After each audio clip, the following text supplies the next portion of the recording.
Folks, live from Scottsdale, Arizona. Not going to lie to you, I woke up about 8 minutes ago. My body is in one. Is it? Yeah, that's the thing about it, because you played pro hockey for 9 years. That's why I never wanted to play pro. Just not worth it. Yeah, man, my lower back is the first thing to always go. And I was even talking to Shane O'Brien last night. He's like, Fala. Shout out OB. Shout out to Obi. He's like, how was the 100 breakaway challenge? I'm like, we completed it, Obes. He goes, nice. How's the lower back feeling, fella? I go, ooh, she's tight right now, Obes, and I don't have any perks on me. Was that the first thing to go for you when you were playing? Like your body starts deteriorating aggressively when you play pro sports, especially hockey, because skating is fucked up. It ruins your body. Was your back the first thing to be like, oh shit? Yeah, man. And especially when you don't skate for a while. And I had, it's not like we were going up and down the ice, but there was a couple times where I let her buck, and it's when the hips shut down on the front side because they're tight naturally. Yeah. The brunt of all the pain and everything you're feeling automatically goes back to that lower back, that lower lumbar spine, the L4, L5, if we're getting in the biology of it. Yeah. Early morning here on Wednesday. Man, yeah, it's stiff right now. That's why, like, white dudes playing hockey is like the back's gonna go, the hips are gonna go. More Hispanic dudes played hockey. I feel like they have looser hips. They're better. They can move around better. But yeah, shout out to Obi. Remember we had like 2 drinks on Saturday and we just started talking about how much of a legend Obi is. Oh yeah. Like I was just like, I almost cried. I was like, that guy, I love that guy. He's the best. Yeah, he's the best. Shout out to Uppy, dude. Just 2 absolute nail guns. Just it's kind of like for me, because I didn't know them at first. I went on their show way back in the day, but I was like dressed in full hockey gear. I was kind of like in character, and I didn't know them like you knew them. And you can't really explain how fucking funny they are unless you hang out with them in a setting like a restaurant or a bar or something like that. Oh yeah, I mean it's old school NHL, and it's a dying breed. There's not many guys like that. There wasn't many guys like that even when Uppy was in his prime. I mean, dude, those teams, those Philadelphia Flyer teams, I think they had probably about 16 or 17 guys that were single at the time. Oh my God. When Uppy was on the squad with Lupul and I think Kimo Timonen, and I don't know if these guys were single, but they definitely weren't married. Scotty Hartnell, you had guys like Daniel Carcillo, Carbomb, Mike Richards, Mike Snow Richards, Jeff Carter. Why do you say Snow Richards? Well, he got caught at the border. I don't think it was with dust. I think it was with perks.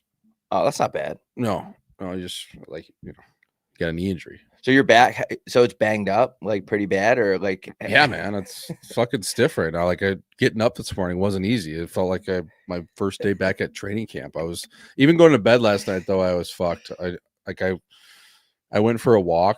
I thought that might help loosen it up. I went for a long walk afterwards, and I went full Gary Brecka. I went with a weight vest on.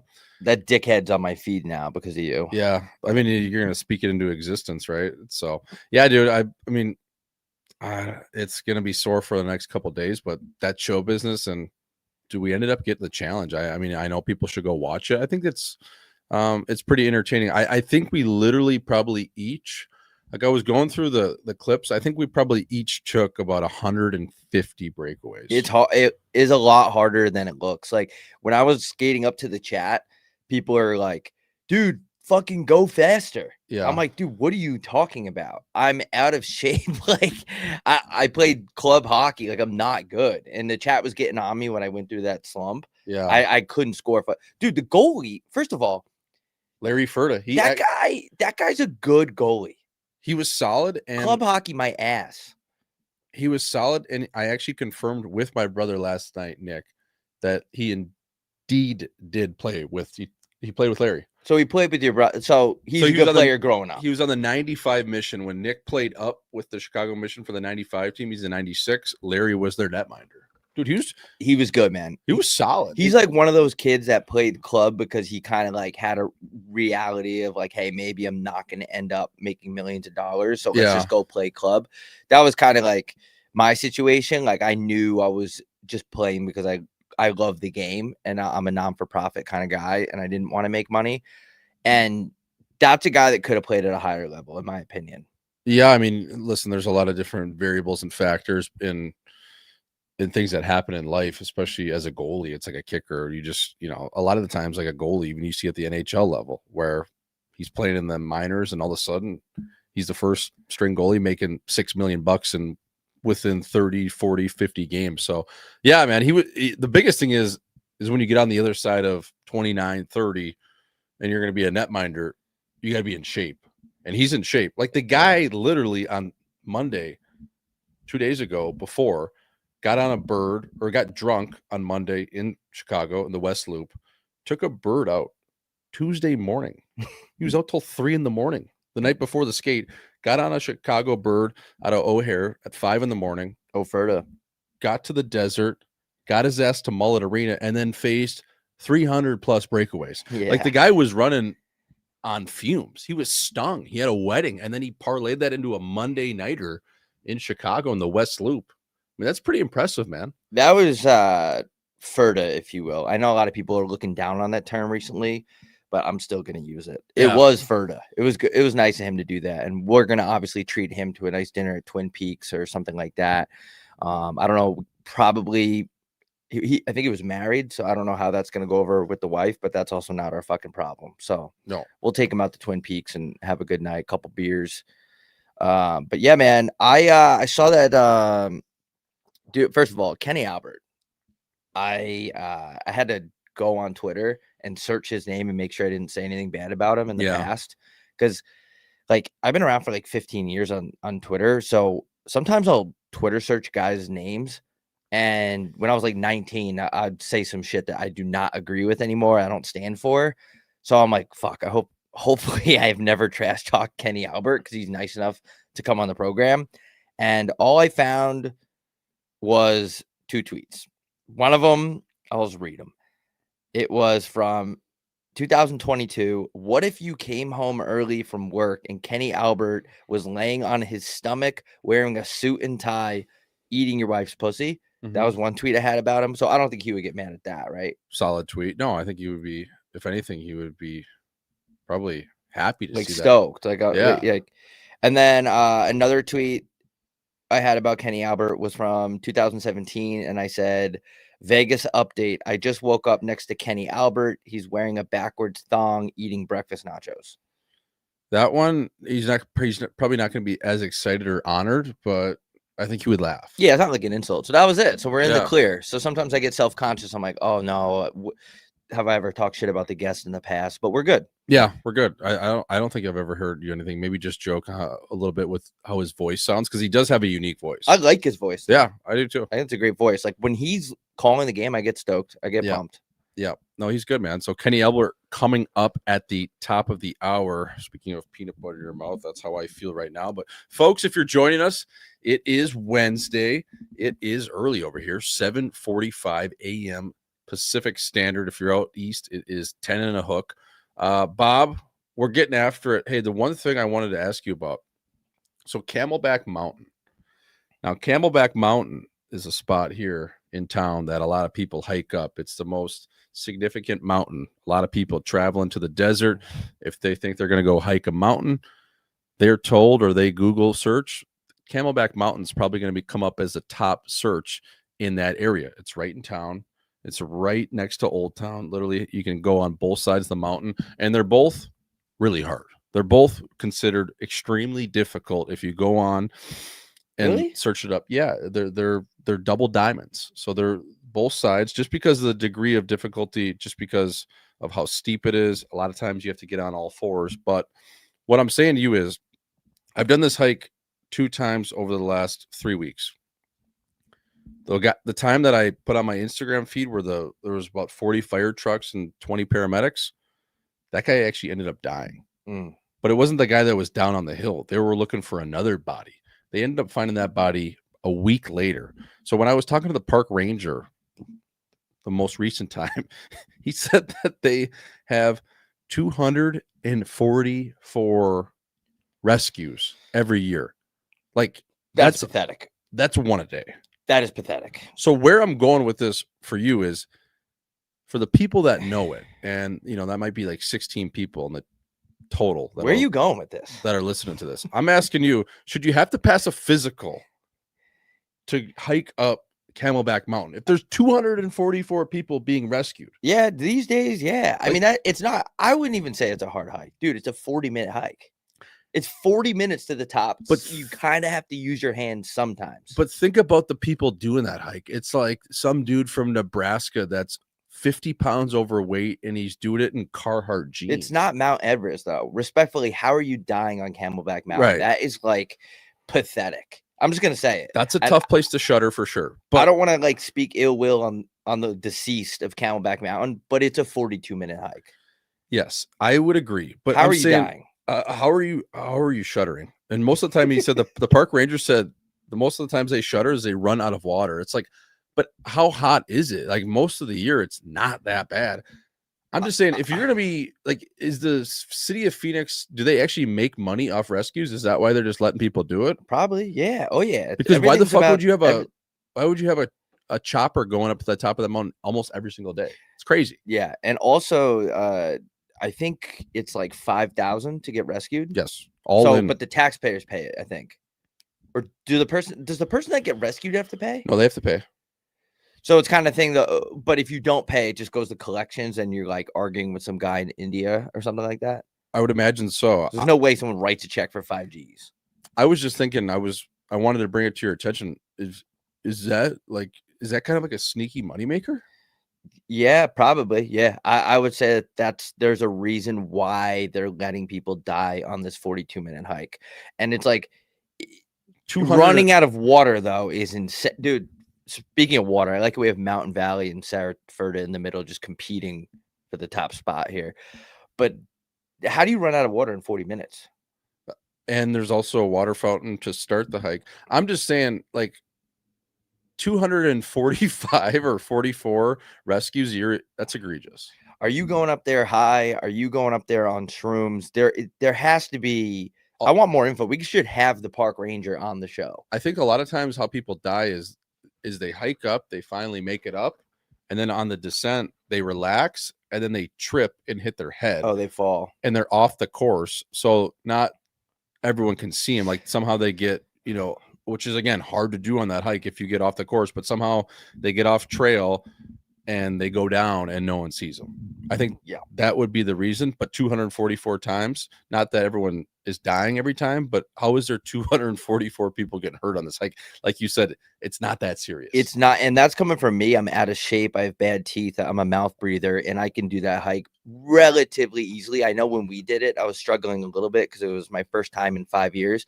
But it's a recreational hike that is, I don't know about family friendly, unless like the Native American kids are really good at it. They fucking crawl up that mountain. I want to know, out of the 244 people who are getting rescued, how many of them are Asian guys hiking in jeans? Yes, I think it's the beefcake from the Midwest is the top seed. That's like minus 350 if a guy's going down. Asian people definitely, like they go full designer too when they're up there. Asian dudes will hike in flip-flops, which is kind of sick. Yes, that are designer, Prada. Yeah. Like he's hiking in $1,400 slides. Yes. And he has a massive camera on. And the thing about Asian dudes though, like most of the time they're going to be all right because they're light. Yep. You know what I mean? Like their heart rate and their ticker doesn't get as high as a dude from Nebraska with high cholesterol, diabetes, and no water. Like that's where you factor in these people going down. Yeah, guys from Nebraska. That's a guy that's like steadily eating Kraft cheese and things that'll just give you a jammer. So I would say that I want to know the ratio of men to women that are. I feel like the men are the ones that are dying and getting rescued. Definitely, yeah. But that's a lot, man. 240. So almost like you said, almost one a day. Yeah. Especially because most people aren't hiking that mountain in July and August because 150 degrees. Yep. But yeah, I don't know. The park ranger, we should get the park ranger on the show. He was a cool dude, man. He saw me back-to-back days, and you know what? He almost assigned me to like the volunteer team. He's like, hey, if you see anyone, let me know. Like he was like, if you on your way down, just let me know. Like keep a heads up if how everyone's doing. I'm like, okay. I'm like, I'm basically on the taxi squad now. Like he was using me because he knew from the previous time talking to me. He's like, all right, be careful up there. I'm like, yeah, buddy, I'll be all right. I'm doing this for time. I'm like a sub 22, 25-minute guy. He's like, oh really? Okay, oh yeah. So this time I see him, and he's like, hey, George. I'm like, what's up, buddy? He knows you by name. Yeah. He's like a 50-year-old guy, jacked. He's like, hey, if you see anyone on the way down, just give me a heads up. If they're all right. I'm like, okay. So I'm basically a park ranger now. Yeah, which is like pretty cool. His right hand man. Oh, I need another job. I only have 17 of them. Yeah, you do. You need it. If anyone has a podcast that needs a host, switch it down to go on it. I was laughing at that tweet you had. Yeah, was like, I want to go on more podcasts. I want to do more podcasting. So if anyone needs, if you're looking to fire your co-host, I'm your guy. I want to be on another podcast. So that's where we're at, man.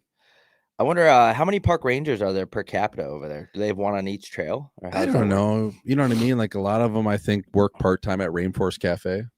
Okay. So they're dressed as the hostess, and then they can pop over after their shift. Okay. Park ranger fits go kind of hard. I wonder if they get man. a lot of women hitting on them on the trail. That could be a perk of the job, I think so. There's also park rangers that are women. What's the etiquette on hitting on chicks while hiking? Because I know in the gym it's kind of frowned upon or whatever. I would say probably don't do it. Don't do it? Yeah. Just let them have their hike. Yeah, unless you're at the top of it and they ask to get a selfie or they want a picture with their friend and you happen to be the guy lucky enough with the camera on the iPhone, then maybe you could stir up a conversation. Or type your Instagram in, just force it. Well, that's the thing is you go right to her Snapchat. Yeah. Add yourself. Do the geotag, add yourself. Get really creepy. Yeah, I don't think I've ever talked to I don't think I've ever met anyone hiking before. I've also never hiked by myself.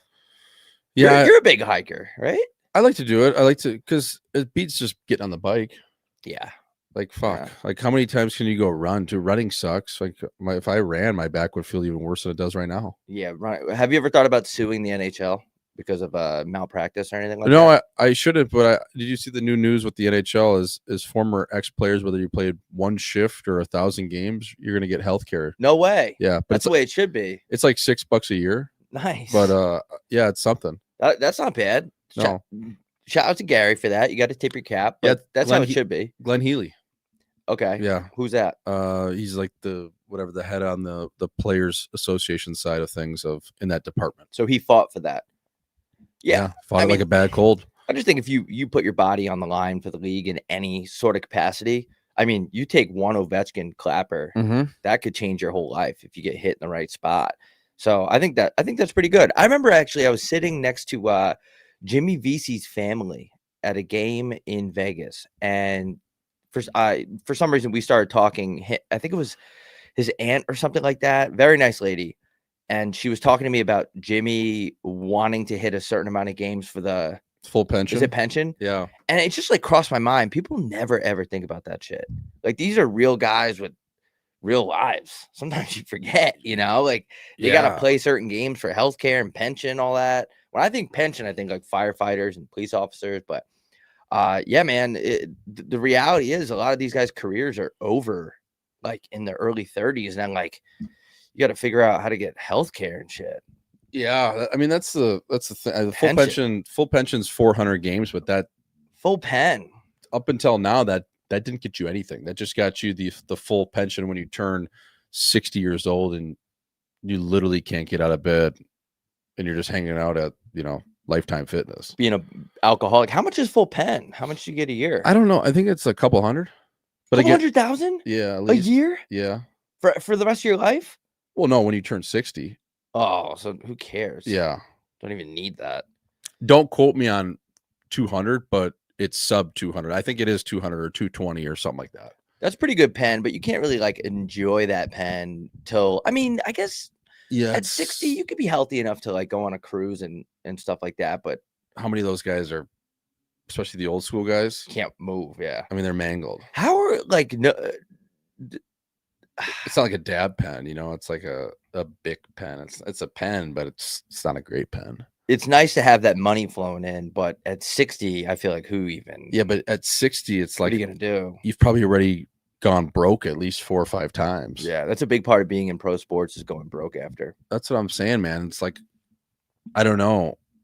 They should lower the pen age. Yes, I agree. 50? Dude, when do most guys' careers end? Like 31, 32? It's got to be low these days. In the NHL or in the NHL? Just playing hockey?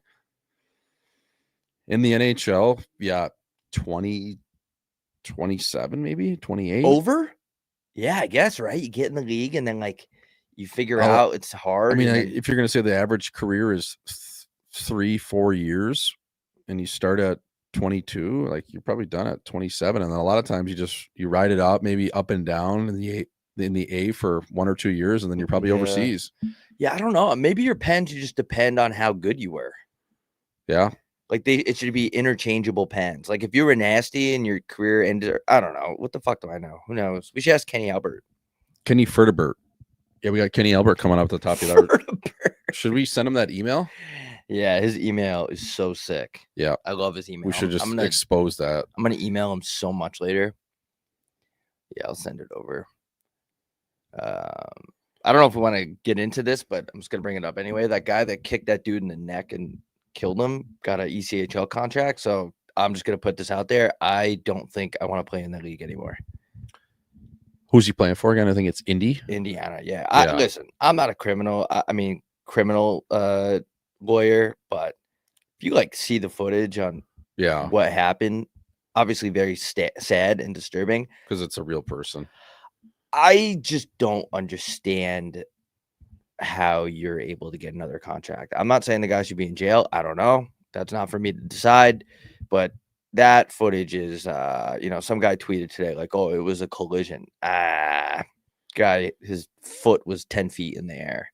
But listen, I've played hockey. You've played hockey. We've watched a ton of hockey. There's a reason why you don't see that ever. What's the number one rule when you're playing hockey when you get taught as a youngster? Keep your blades on the ice. That's a rule. That's why when you go in and you go into the crease or you go into different areas, you're not allowed to kick the puck. A big reason of that is so you don't see the blades up in the air, because at the end of the day, Bob, you have blades and knives on your feet. And those are weapons if they're used in a sense of what happened in that unfortunate incident a couple of years ago. I mean, we don't have to get into it, but if you're going to tell me that wasn't a kicking motion or that wasn't on purpose, do I think he tried to kill the guy? No, yeah, of course not. Like, there's no way he tried to do what happened, but did he try to clip him with the skate? And is it a reckless play? Yeah, absolutely. Yeah. You can't convince me otherwise. So, yeah, I don't want to bring that up, but it's a hockey show, so I just wanted to address it. See how annoying the Toronto Maple Leaf media already are? Oh my God. I got to unfollow all of them, dude. Yeah. It's like the first day, they're like, oh my God, like, how is Matthews healthy? Last year, he wasn't healthy. He's healthy this time. The core forward's so different. It's already annoying. Like, I would never play in Toronto, not even for 30 million. I would think about it for 30 million, but that's the first team on my no trade. Yeah, is Toronto. Yeah, man. Well, you got Mark Masters taking a picture of like across a fairway of you and like your 6-inch seam pant, like shorts, and then it's just a weird like mix.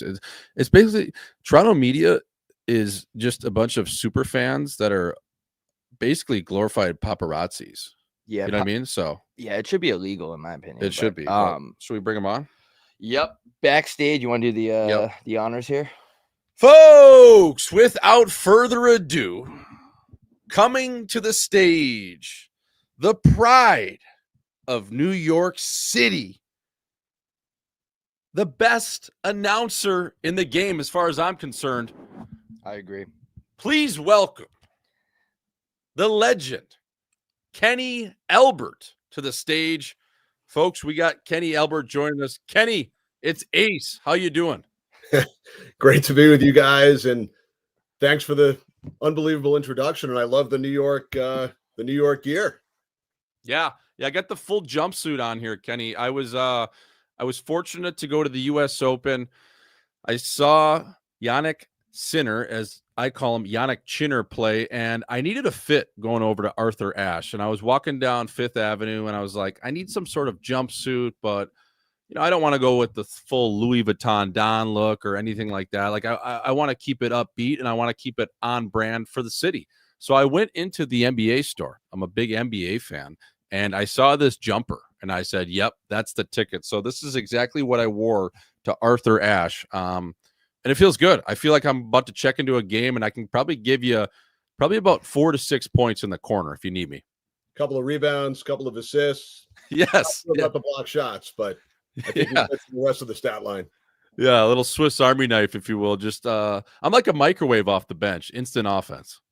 Well, it looks good. Glad you had a fun time at the Open, and football 3 weeks in, hockey just around the corner, basketball as well. Great time of the year. Yeah, were you able to pop over to Arthur Ashe? I know we talked last year about our days just didn't match up and go to the US Open. You're always in the mix over there, aren't you? I went over there one night. Yeah, we had a lot of fun. Always enjoyed walking around, during the first week, seeing a lot of the matches on the side courts. So did get over there one night this year. So Kenny, take us through just what this time of year is like for you. I mean, with hockey prep coming up, you're obviously doing football games, baseball playoffs on the horizon. What's the workload right now? Like, I know you're doing football, but is baseball something you're going to be sliding into October with as well?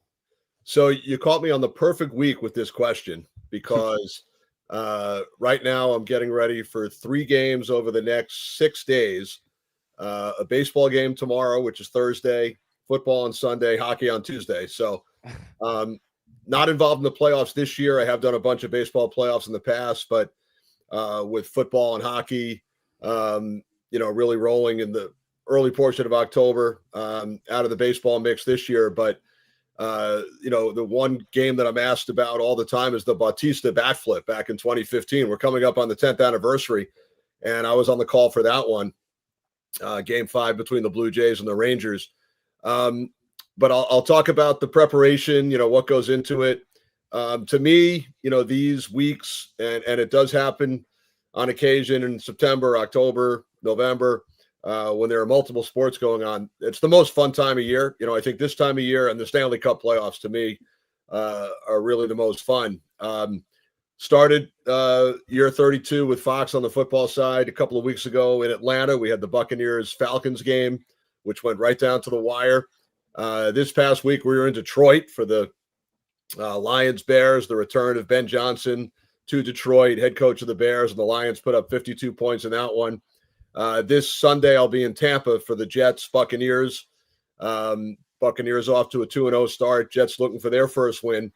But I do have my final baseball game of the season.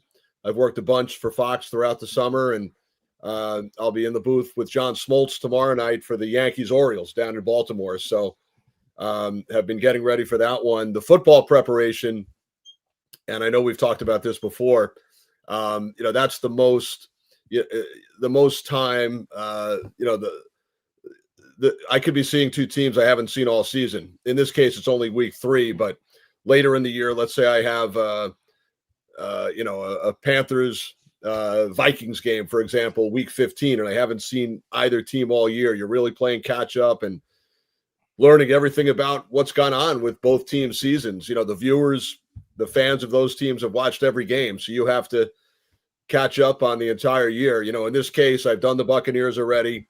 Haven't done a Jets game, but watched their last game against Buffalo. And the football research really starts on a Monday morning. I like to watch both teams' previous game early in the week, start preparing charts and going through statistics and other materials that are sent to us. Actually have a Zoom call later today, right after we're done with this, with our football crew, where we talk about storylines and different ideas for the telecast on Sunday. We'll do a Zoom with the visiting team normally on Thursday.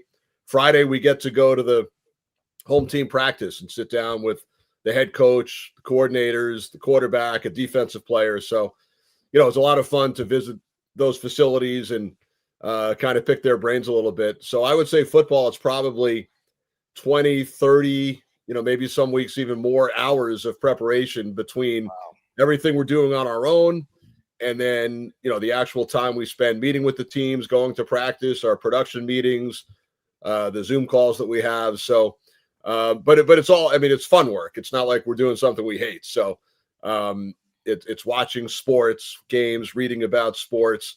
But football is definitely the most volume of prep. And then next Tuesday, I'll have a preseason game, Rangers and Bruins at MSG. So, this is one of those fun times that I mentioned. Baseball game Thursday, football Sunday, hockey on Tuesday. Kenny, first of all, thank you for doing this. It's nice to meet you. You pretty much answered everything I was going to ask about the prep. So I'll ask you this. Are there any teams, and obviously you don't have to name the teams, but are there situations where you go in and you're trying to get some information and certain teams will just give you a hard time or not give you the insight you're looking for or something like that? And you just know, oh, great. I'm trying to prep for this team, but they're hard to deal with. Is there any situations like that where teams just don't really want to say anything?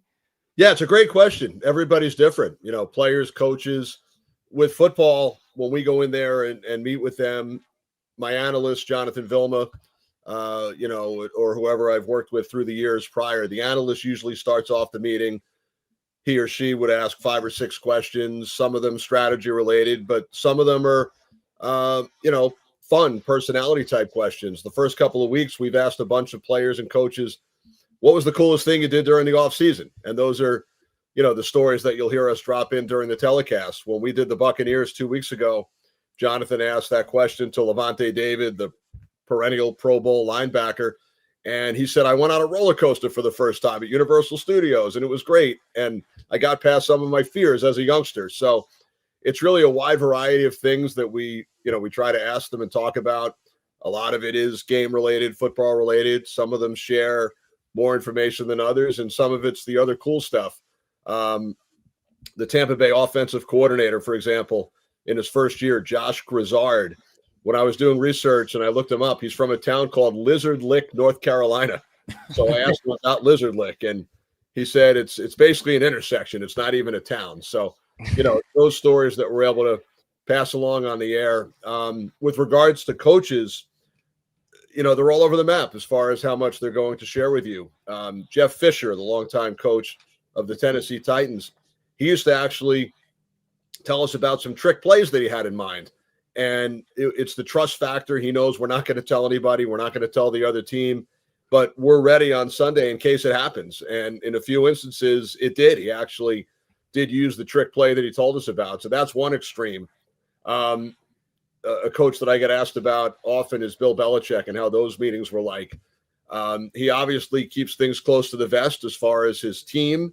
Not to ask certain things about the current team or current players because he's not really going to elaborate. However, he's such a football historian that if you get him going on that stuff, talking about his time with the Giants and Bill Parcells and Lawrence Taylor, or the years he spent at the Naval Academy as a ball boy working with his dad. He has some unbelievable stories, and we'll go on for a half hour, 45 minutes. The last game we had with Belichick in New England was against the Lions a couple of years ago, and I was aware from my research that his first coaching gig in the NFL was with the Lions as an assistant special teams coach, an assistant tight ends coach. So I asked him about that time in Detroit 50 years ago, and he told a great story about how they were the first team, the first coaching staff to use 2 tight ends on the field at one time. And to this day, it's still called the Detroit package because that was what they did back then during his time with the Lions. So everybody's different, as far as what they're going to share information-wise. Brett Favre was one of my favorites of all time. He would sit there. Some of these players or coaches, have a tight schedule and they have places to go and family stuff after practice, etc. But Favre would sit there for like 45 minutes, and a lot of it wasn't even about football. It was about his family and hunting and fishing, and he just had such a great personality. And Peyton Manning, the times we met with him, he has a photographic memory, and he would recall plays from 10 years ago, what the down and distance was, who was on the field. It's just incredible, what he was able to recall. Sean McVay's the same way, the head coach of the Rams. And I know there have been some stories done on this and video pieces, but he's the same way. Photographic memory. his recall of plays, what the score was at the time, what the down and distance was, who threw the pass, who ran the ball. It's just incredible to hear from some of these folks who, remember just about everything from every game they've ever played or coached in. Kenny, I wanted to ask you, last time I had you on Live in 5, you were able to show me just the insane prep work you have, the files, as I was calling them. Could you give the listeners and the viewers just a live look in? Are you in the same room right now where the files are of every single game you've ever called? And actually, after we hung up on the call, you sent me a text, and it was a stat sheet of a custom stat sheet with all the nuggets and the little nuances of the game. That it was actually a game with St. Louis back in the day. I was playing in the game. My brother Nick was on the other side, so I thought that was pretty cool, man. When you were able to just pull up a file like of a random game that you had, because you keep all of your prep work, which I thought was amazing. I do. There's a huge file cabinet to my left, and about hopefully 40 years from now, when my kids have to go through it all, they're going to hate me, but because nobody else will care about this stuff except me. But I do have just about all of my prep work. I would say I have about 98%. There's a couple that might be missing, but and I will refer back. So, for example, I'm already getting my head ahead of myself for next week. I have a Detroit Lions Cleveland Browns game next week, so I've already pulled out. This is a game from last year, the last time I did the Cleveland Browns. So basically, I have one team's offense on one side, I have the other team's defense, and vice versa on the other side. And this was a New Orleans Cleveland game. So I have it laid out by position. I have the player's name, number, height, weight, college, how many years pro, stats, other little nuggets of information. I probably only use 5% of it, 10% of it during a broadcast, but you have to be ready for anything, for any player to do something within the course of a game. So this is in front of me. At the beginning of the week, I probably have a stack, this high of things I'm reading and going through, a lot of it on the iPad, on the computer. But once the game starts, I'm down to this sheet and then one other sheet with other tidbits of information on both teams. For hockey, it's a little smaller. It's this size, front and back, where I have the line combinations for both teams, the D pairings, general information about the team on the front, a scorecard on the back. But I do refer back to it the next time that I have that team. Now, do I ever refer back to the ones from 30 years ago? Not much, probably not. Once in a while, if I want to put out a tweet about a historical game, I might take a picture of one of my charts from back in the day. But I do refer back the next time I have a team. When hockey gets underway this year, I have my entire season from last year. And, it just saves some time. It has a lot of the biographical information about the players and little notes and nuggets that I may want to use during the game. So, I did pull that one out the last time we spoke. When I was part of the NHL, they were nice enough to invite me and some of my colleagues to what they call the NHL broadcast camp this summer, where it's recently retired players and even some current players that are invited in who might want to get into the business. So I actually pulled out one of my charts from each of their games throughout their career. So I think they got a kick out of that. For example, I called Nate Thompson's first NHL goal back when he was with the New York Islanders, a game at MSG.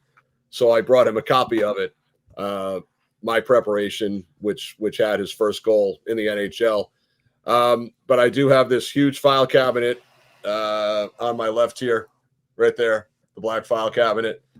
I call it organized chaos. The home office here, if you walked in, you would think it's a mess, but I could pretty much find whatever I'm looking for. So in this file cabinet, the top drawer is hockey. I have the football in the second drawer, baseball, basketball underneath. So, but whenever I have a game, I do look back at what I call chart from the last time that I did that team, because I will pull some of the information the next time I have that team on a broadcast. That's awesome. Kenny, shifting to when you just got in the business, obviously you started at a very young age. Was there a moment where you realized yourself, obviously you have an iconic voice, I've never heard anyone say a negative thing about when you're calling a game. Like everyone's always stoked that you're calling the games. Did you realize yourself? You're like, wow, you know what? I have a voice for this.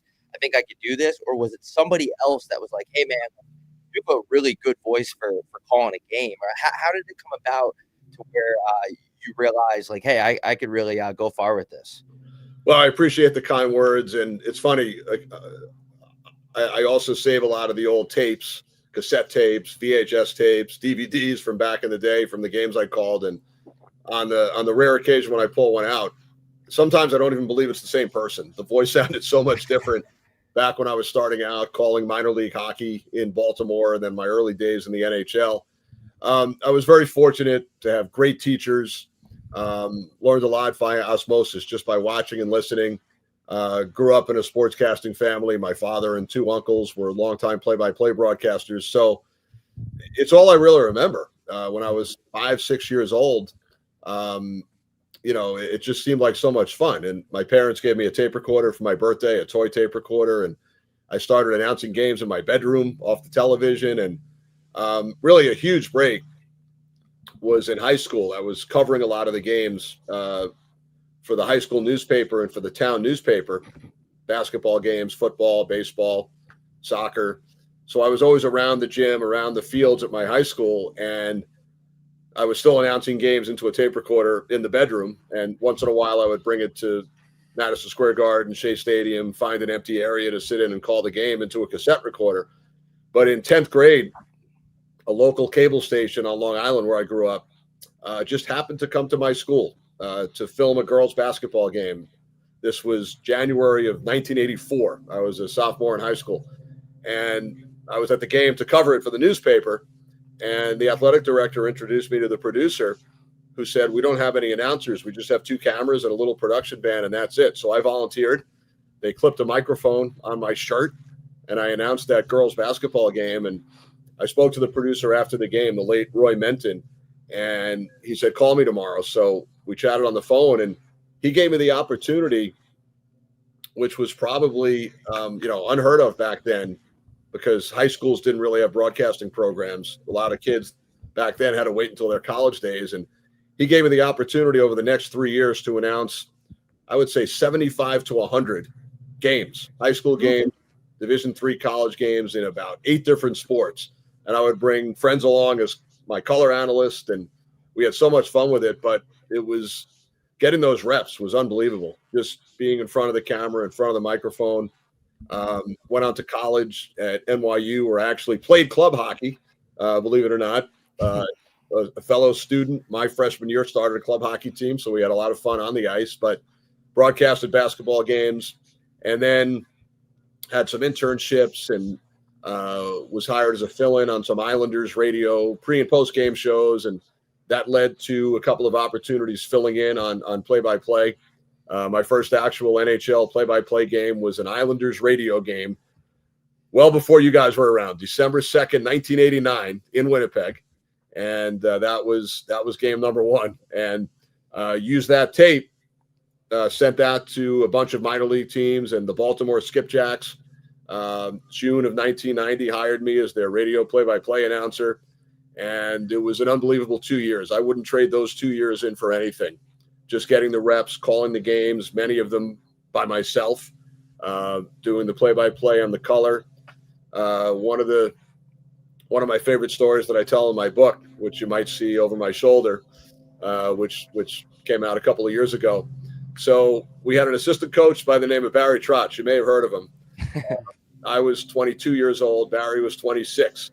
And we were road roommates. To save money, the Skipjacks had us room together on the road for 2 years. And I won't ruin the whole story for people that might want to read about it, but he set up a prank, a fake arrest of me in Sydney, Nova Scotia back in 1991. So, but, I really felt like part of the team. I was one of the guys. I was the same age as a lot of the players, and we all had the same goal, which was to get up to the next level. So those years were huge. The high school years, getting the reps, then with the Skipjacks, those 2 seasons, was really fortunate to get hired by the Washington Capitals, worked their home games on TV for 3 years, Joined the Rangers in 95, coming up on year 30 with the Rangers and MSG Networks, now on the TV side after 29 years on radio.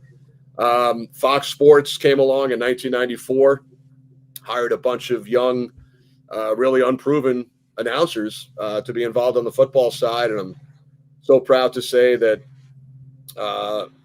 they hired not only myself, but Joe Buck, Kevin Harlan, and Tom Brenneman, who have had unbelievable Hall of Fame careers.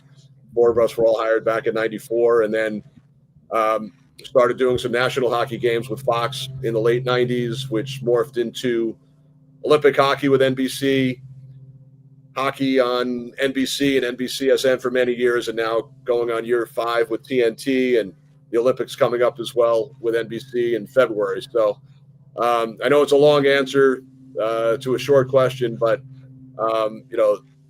that's how it all started. Back in my bedroom, calling games into a tape recorder, and I've been so fortunate also to do baseball, to do some basketball. I've also worked Olympic track and field and volleyball and water polo, sports that I wasn't as familiar with. Not ashamed to say that I went out and bought a book, Track and Field for Dummies, Water Polo for Dummies.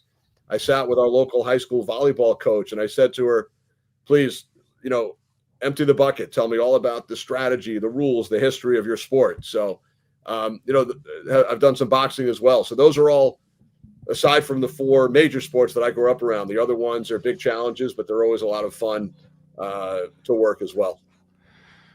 Yeah, Kenny, you mentioned your book, A Mic for All Seasons. Folks, go check that out if you haven't. There's some great stories in there. The Baltimore Skipjack days, dating back to a lot of big names on that squad, not only on the announcing side, the coaching side, but you had Keith Jones. I'm pretty sure you had an old Joel Quinville and amongst others as well. But wait, they were playing there? Yeah. No way. Yeah, the team was legendary. Oh, yeah. Yeah. I mean, the first year I was there, Joel Quinville was on our team for about 40 games. He was at the end of his career, and Washington acquired him for depth, and they wound up sending him down. Jonesy joined us in my second year. He was at Western Michigan and came out of college, was a Washington draft pick. I actually called his first professional goal, and we became great friends, and to this day worked together on TNT until he took the Flyers job. We had a couple of terrific goalies that had long NHL careers, Ole Kolzig, Byron Defoe, Tim Taylor, who won a couple of cups, now an executive with the Blues. So I know I'm leaving out some of the guys, but really such a fun group to be around. Steve Konowalchuk, who played in the NHL for a long time. So Jason Woolley, John Slaney. I think we had about 25 or 30 guys through my 2 years that played in the NHL at some point, either before or after that period.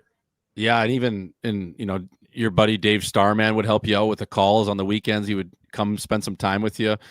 Kenny, I wanted to ask you, what's the most obscure sport you've ever called a game for or a match? Would it be water polo? What?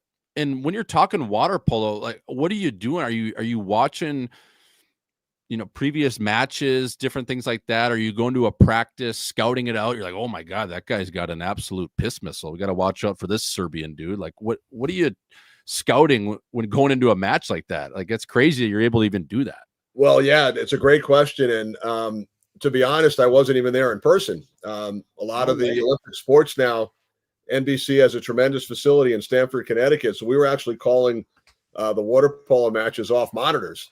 Thousands of miles away, which is how we did a lot of the hockey games during the COVID period when we weren't able to travel and had to take precautions with social distancing. And for a couple of seasons, we were calling a lot of hockey games off monitors as well.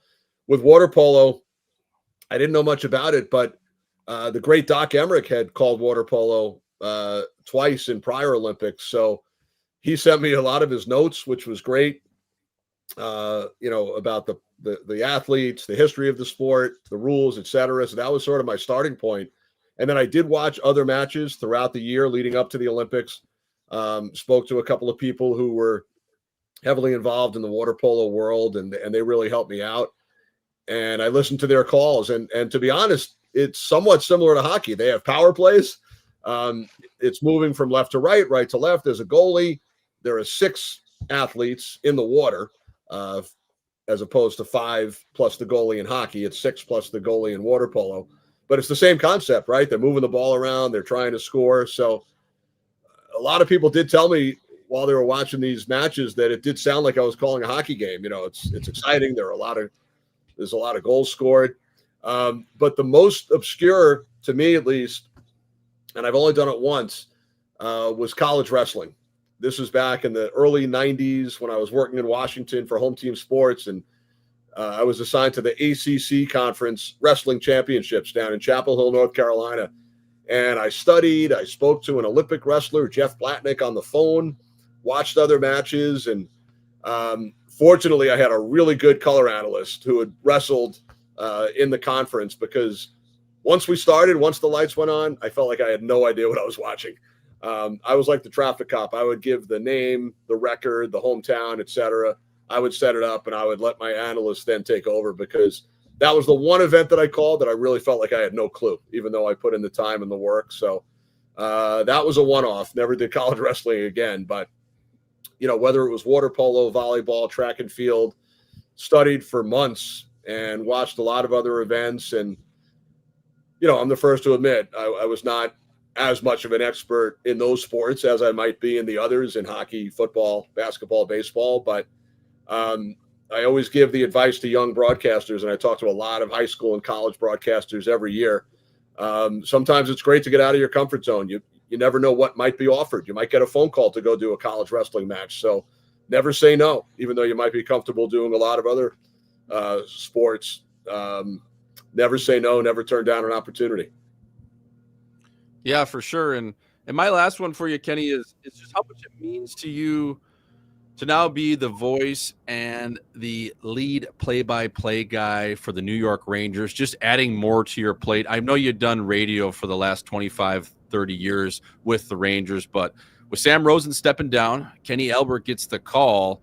That's got to be exciting, and that's got to be like a bucket list, just another feather in your cap, fella, right? That's pretty cool. It is really cool. And, like you said, I've done radio for a long time. I've been with the Rangers and MSG for 29 years and loved every second of it. Calling games on radio is a lot different than TV. You have to be so much more descriptive. You almost feel like you're playing in the game because you're just on top of it for 60 minutes calling the action. Sam Rosen's one of the greatest hockey play-by-play broadcasters of all time. Also did a great job on football and other sports throughout the years. He did the NFL on Fox for a long time. He's a great friend. We've known each other for around 40 years. I met him when I was a teenager, and then we became colleagues in 1995. And Sam and Joe Micheletti, and prior to Joe, Sam and John Davidson, among the most iconic broadcast teams in the history of the sport. And they're all great friends of mine, all tremendous people. But the opportunity to move over to the TV booth, very exciting.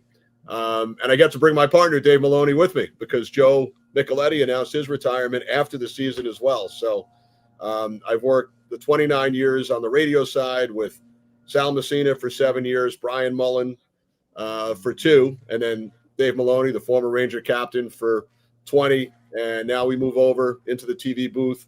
We'll be there for most of the games. I'll miss X number of games during the football season, but I'll be there for most of them, and really looking forward to it. Working with Dave has been so much fun over 20 years. Now we get to do it over on the TV side. So I've been real lucky, like I said to you guys, to get hired by Fox in 94, 32 years now on football. I've done baseball on Fox for over 25 years, all the national hockey with Eddie Olczyk and Brian Boucher, unbelievable partners, Jackie Redmond, Darren Pang. We called the Stanley Cup Final again. It was my third on the TV side this past June.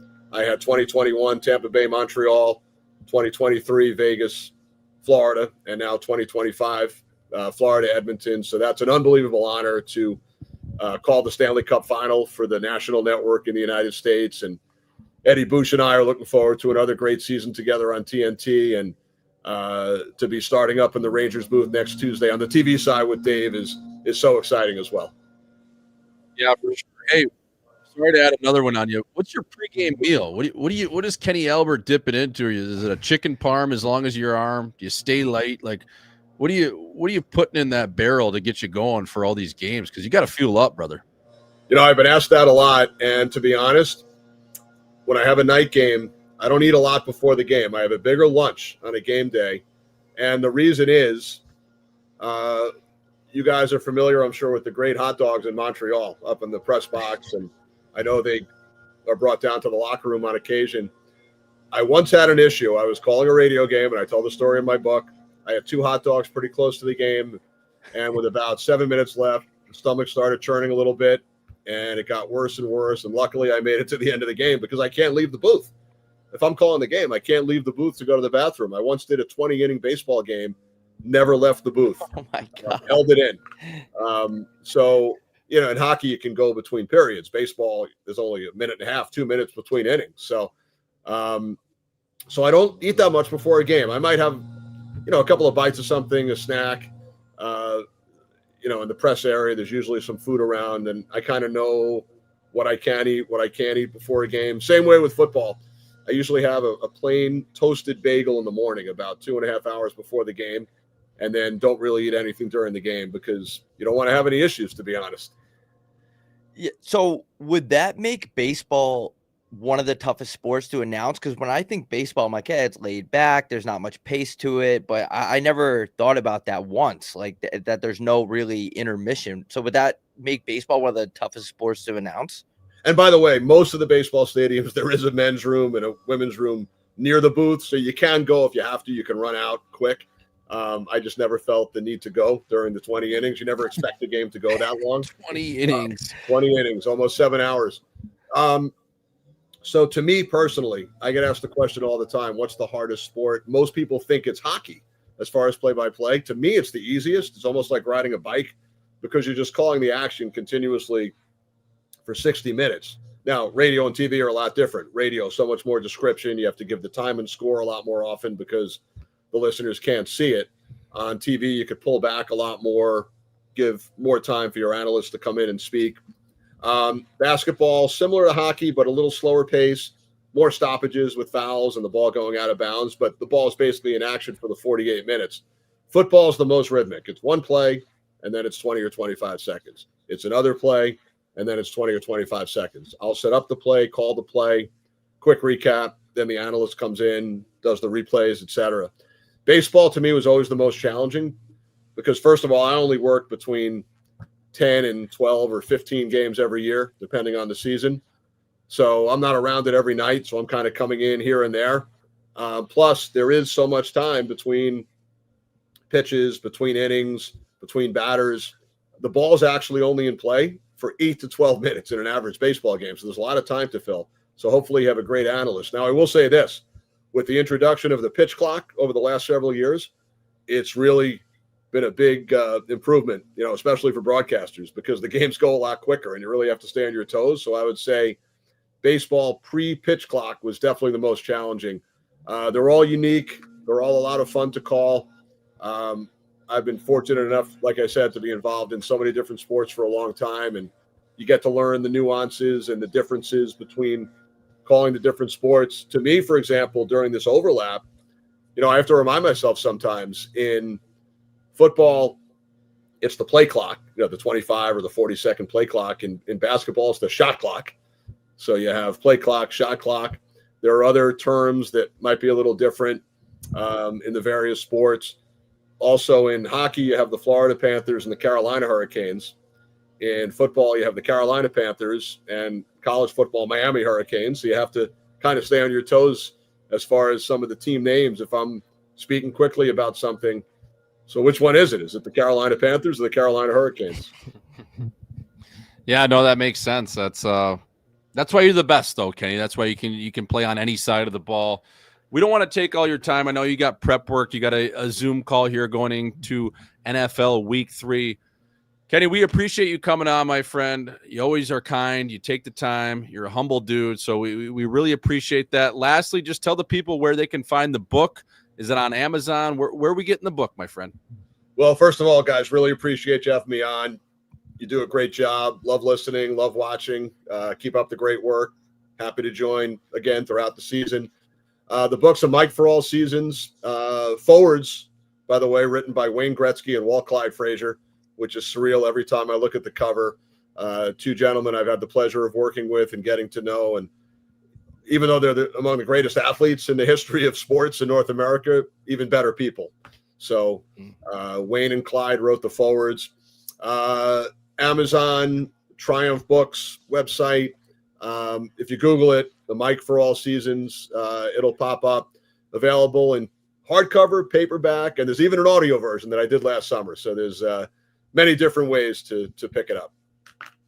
Awesome. Thanks again, Kenny. It's been a pleasure, and hopefully we link up. Last time I saw you was in Edmonton. I believe it was before game 2. So we had a chuckle before you went on air, and I look forward to seeing you again, my friend. Absolutely. Appreciate it, and keep up the great work. Yeah, Kenny, thank you, man. Have a good one. You too. Thanks. Bye. I just said bye. I always do that. I don't know how to sign off. I go, all right, bye. Like I'm on the phone. But yeah, what a legend. Shout out to Kenny Albert for coming on the show. The preparation's just crazy.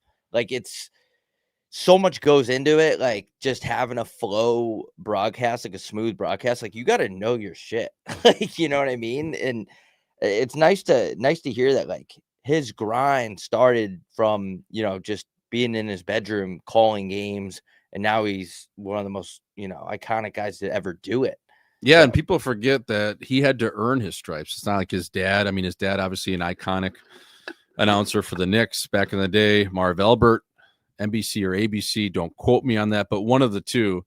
But people forget, Kenny Albert was actually supposed to do the play-by-play for the Camelback Open. yeah, I remember that. Kenny Albert agreed to do our tennis match. Two of us assholes. He was going to do the play-by-play. He actually ran it up the food chain over at Turner Sports, TNT, and they ultimately shut it down. It was something to do with his contract and using his voice. But Kenny Albert almost did the Camelback Open play-by-play. Imagine we had Kenny Albert yesterday for the 100-goal. Dude, his voice is unreal. Just like listen, yeah, yesterday would have been sweet. But just listening to his voice, I was like in a trance. I was like, yo, this guy has a great voice. He's good at what he does. He's prepared. It's just like, what an absolute legend of the game. And you got to appreciate the legends while they're here, because everyone's like, oh, Doc, we miss Doc. But like, you got to give people their flowers while they're still doing it. Yep. And the fact that he gets to be the Rangers guy this year, being a native New Yorker, just that's got to be a really cool feeling for him. I forgot to ask, but I was going to ask him like what his kind of dream call would be. Mm-hmm. But he's pretty much done everything. I don't even know what it would be. Like he's called everything. You think he's ever been offered from like a porn site to call a one-on-one? Should we get him back on here? For sure he has. No, I don't think. Do they do announcers? I mean, there's been announcers or people, public figures that have been offered some sort of deal like that. You got to think Kenny's been approached by everyone. I mean, the guy, he calls all sports. There's Johnny Sins hitting it from the back. Yeah, I don't know, but yeah, Kenny Albert, what a legend, dude. That was cool. Yeah, you got to be. It takes a special talent to be that versatile when you can do all 4 major sports. Like that's a lot of names to remember, bro. Hell yeah. The football, there's 500 guys on a football team. Baseball, like and the random reliever that comes in, dude. How do you know who that guy is, man?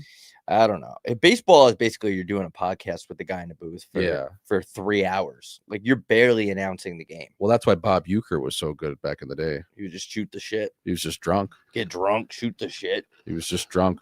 Yeah, man. That file cabinet that I haven't seen it in person, but last time I had him on a different show in Live at 5, that file cabinet it was insane. Like that, like I'm not saying the Epstein files are in there, but he has every sort of sports file. That ran across my mind. Does Kenny Albert have the Epstein files? Or the Diddy files? Dude, he pulled up like his St. Louis Blues, portion of the file. I mean, there was 300 papers in there. And he pulled the one out that was actually a game featuring Jay Swish. Fuck yeah, dude. That's old school too. Keeping all that shit and hanging on to it. I mean, that's got to be a really cool thing. Even his office looked pretty cool. That NHL jersey in the back. Yeah. It looked old school. I like that shit. That office probably like reeks of mahogany. Like it's like that old school wood. And that handwritten stuff he had. Yes. Bring back handwritten stuff, dude. I'm Letters. only going to fucking hit on chicks with handwritten notes. Oh man, there's nothing better than writing a letter, a postcard. There's nothing better. Yeah, the only people that do that now are like people in prison. Yeah. Yeah, but if you go to a nice restaurant, they usually have a postcard you can write on the back of. First time I met you. Yeah. You what happened? Did you send me stuff? You sent me butter golf stuff, I I sent you a believe. butter golf thing. And then you wrote the handwritten postcard. That's a good touch I was like, that's a good touch, just letting the people know that you give a shit. Yeah, man, for sure. 100%. It's like the butter tape on the box. Yes. Like I never did that. When I was doing merch back in the day, it was just so hood. I would just throw that shit in there. I had to go to class though. Like I was packing up merch and then going to class. Then I eventually stopped going to class, but you had to booze then. Yeah, going to math class drunk a couple times actually. That's when I let that bad Pittsburgh Penguins tweet fly, which actually wasn't my fault. It was a kid came up with the tweet, and I got to hold myself accountable because I let him tweet it from my account. But yeah, that was a bad one. But yeah, butter golf, man, your shit. I remember getting your the package in the mail, and you got the butter tape, you got the handwritten note. I was like, this guy gives a shit. So that was cool. Yeah, I mean, you got to go the extra mile for your people, right? Especially when you're starting off. Just like us, all of our merch is guaranteed by Christmas. Yeah, which is huge for the people. But we will get that merch out to you guys. We're going to actually have all the pre-sale merch is going to be out the week of September 22nd. So we'll start printing those labels, and everyone in the emails can stop freaking out. We did forget a kid. We gave a kid a wrong order too. Damn. Yeah. It's flagged in the email though. Okay. Yeah, we'll get that sorted out. We're picking up all of the pre-sale merch next week on Monday. It'll be shortly out to you. We want to be transparent over here. All orders up until August 22nd, to our knowledge, have been shipped. So let us know if you have not got those. We'll get it sorted out. Also, we have our show tickets on sale right now. They're on our Instagram bios. Go check it out. It's the Let It Snow tour. We're adding Buffalo to the mix. That'll be on December the 6th. But let's go. Chicago, December 3rd. Milwaukee on the 4th of December. Buffalo, New York, we're coming to you. There'll be a link soon. That'll be on the 6th of December. And then Pittsburgh, PA, December the 10th. So the show tickets, they're in my bio. They're on the Home by 3 page. Bob Gucci's got them out there. Go buy the tickets. Get the fucking tickets. Any of those cities, come support the boys. We're at the Improv Comedy Room. And you got to buy the tickets because people last minute are always like, can I get in? Like, I have a girlfriend now and I didn't have one when the tickets dropped and I want to bring her. First of all, she's not going to like our show. Second of all, if you get the tickets early, you don't have to worry about it. So I know it's hard to predict that you are going to be dating someone, but when in doubt, just grab the tickets early. We appreciate it. And I got to say, Buffalo, don't try to give me cocaine in Buffalo, please. I'm not going to do it. I just, I don't have Narcan spray on me. I don't want to do it. And I appreciate the gesture. I just want to put it out there. Buffalo, it was relentless with the amount of cocaine I was offered. And I'm just not going to do it because I'm a really cookie cutter, straight edge guy that doesn't really like to dip into that stuff. So I appreciate the gesture, but I just wanted to put it out there publicly. Yep. I'm not going to do your drugs. You can do it. I don't care. And that is probably going to entice people to even throw more cocaine in your face. But that Buffalo show last time, I mean, there was 4 feet of snow outside. I would probably say there was 10 inside. Yeah. Like that dude threw a bag of cocaine at me at 5:15 p.m. It's like, dude, I don't even snow. And literally threw it at you. Like threw a bag of snow on me. The security guard got on stage, grabbed the bag of blow. And what's the cool thing about Buffalo is the security guard and the kid that threw it at me, they actually went to the bathroom and did a bump together. Yeah. So it's like, we can't do this here, but I'm going to take this bag and you can meet me in the bathroom. The security guard sold the bag to that kid. Yes, he resold it back. And then, resale bags. Dude, remember how bad that salad was we had in the Buffalo airport when we were delayed for 10 hours? God. I still feel that salad to this day. Oh, dude. When you were talking about Buffalo, that chicken, dude, what was that? Dude, that was cat meat. That was the worst. First of all, that's on us. Why are we getting salads in the airport? Well, I mean, it's just a mental thing at that point. We were coming off 40 drinks and deep fried food and almost getting stabbed by a cook at Mother's. Like, yeah, we were trying to do the right thing. You almost died. Yeah, we were trying to do the right thing. You almost died in Buffalo. People forget that. Brick killed a guy. But yeah, that salad, oh my God. I mean, it was like chewing on a catcher's mitt. Yeah, it was disgusting. Even the lettuce was all brown. The lettuce wasn't even real. The lettuce was brown. Like it was just straight. It wasn't even, they didn't even try to clean the lettuce off. It was just dirt all over it. I don't know what was on it. It was like the color of Shaun White's hair. I'm not a big lettuce guy, dude. I don't really believe in lettuce that much. Like, it's just it's dirty. Yeah. It's dirty. Yeah. Like, Can we talk a little hockey? yeah. I mean, I was gonna bring up To go first.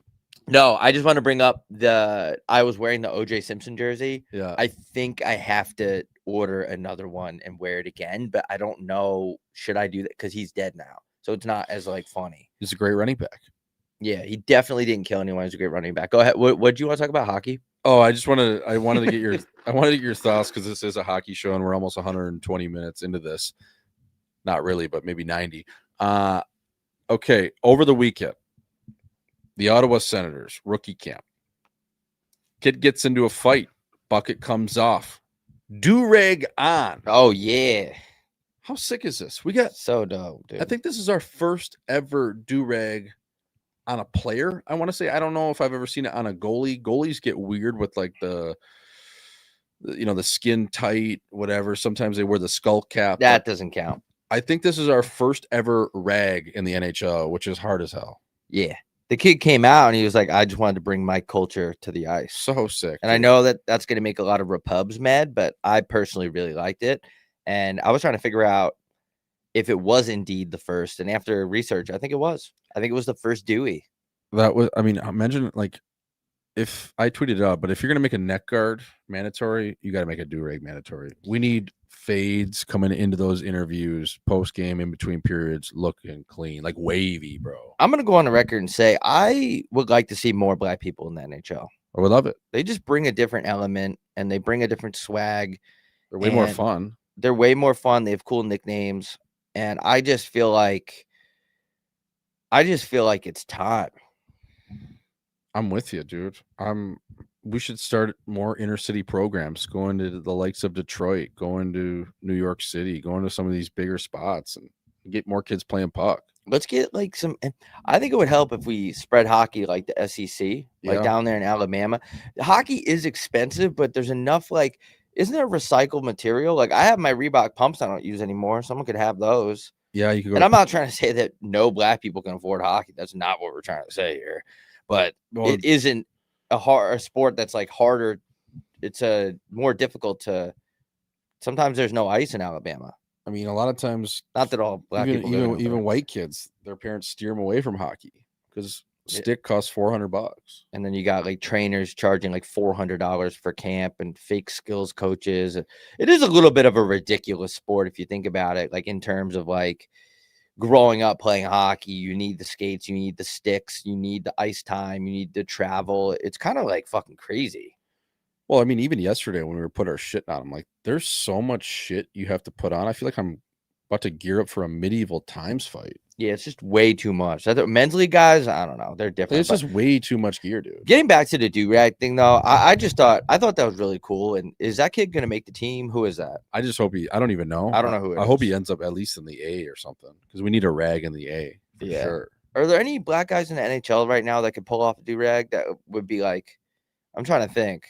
I feel like Wayne Simmons should have worn one. Jamel Smith. I don't even know who that is. Played in San Jose last year. He's a younger kid. I forget where he signed this year, maybe Carolina, but Jamel Smith for sure could wear. He could pull off a rag. Oko Imama would be hard as hell. He's a fighter. Yeah, he's an A, right? Yeah, but he's played a little bit up.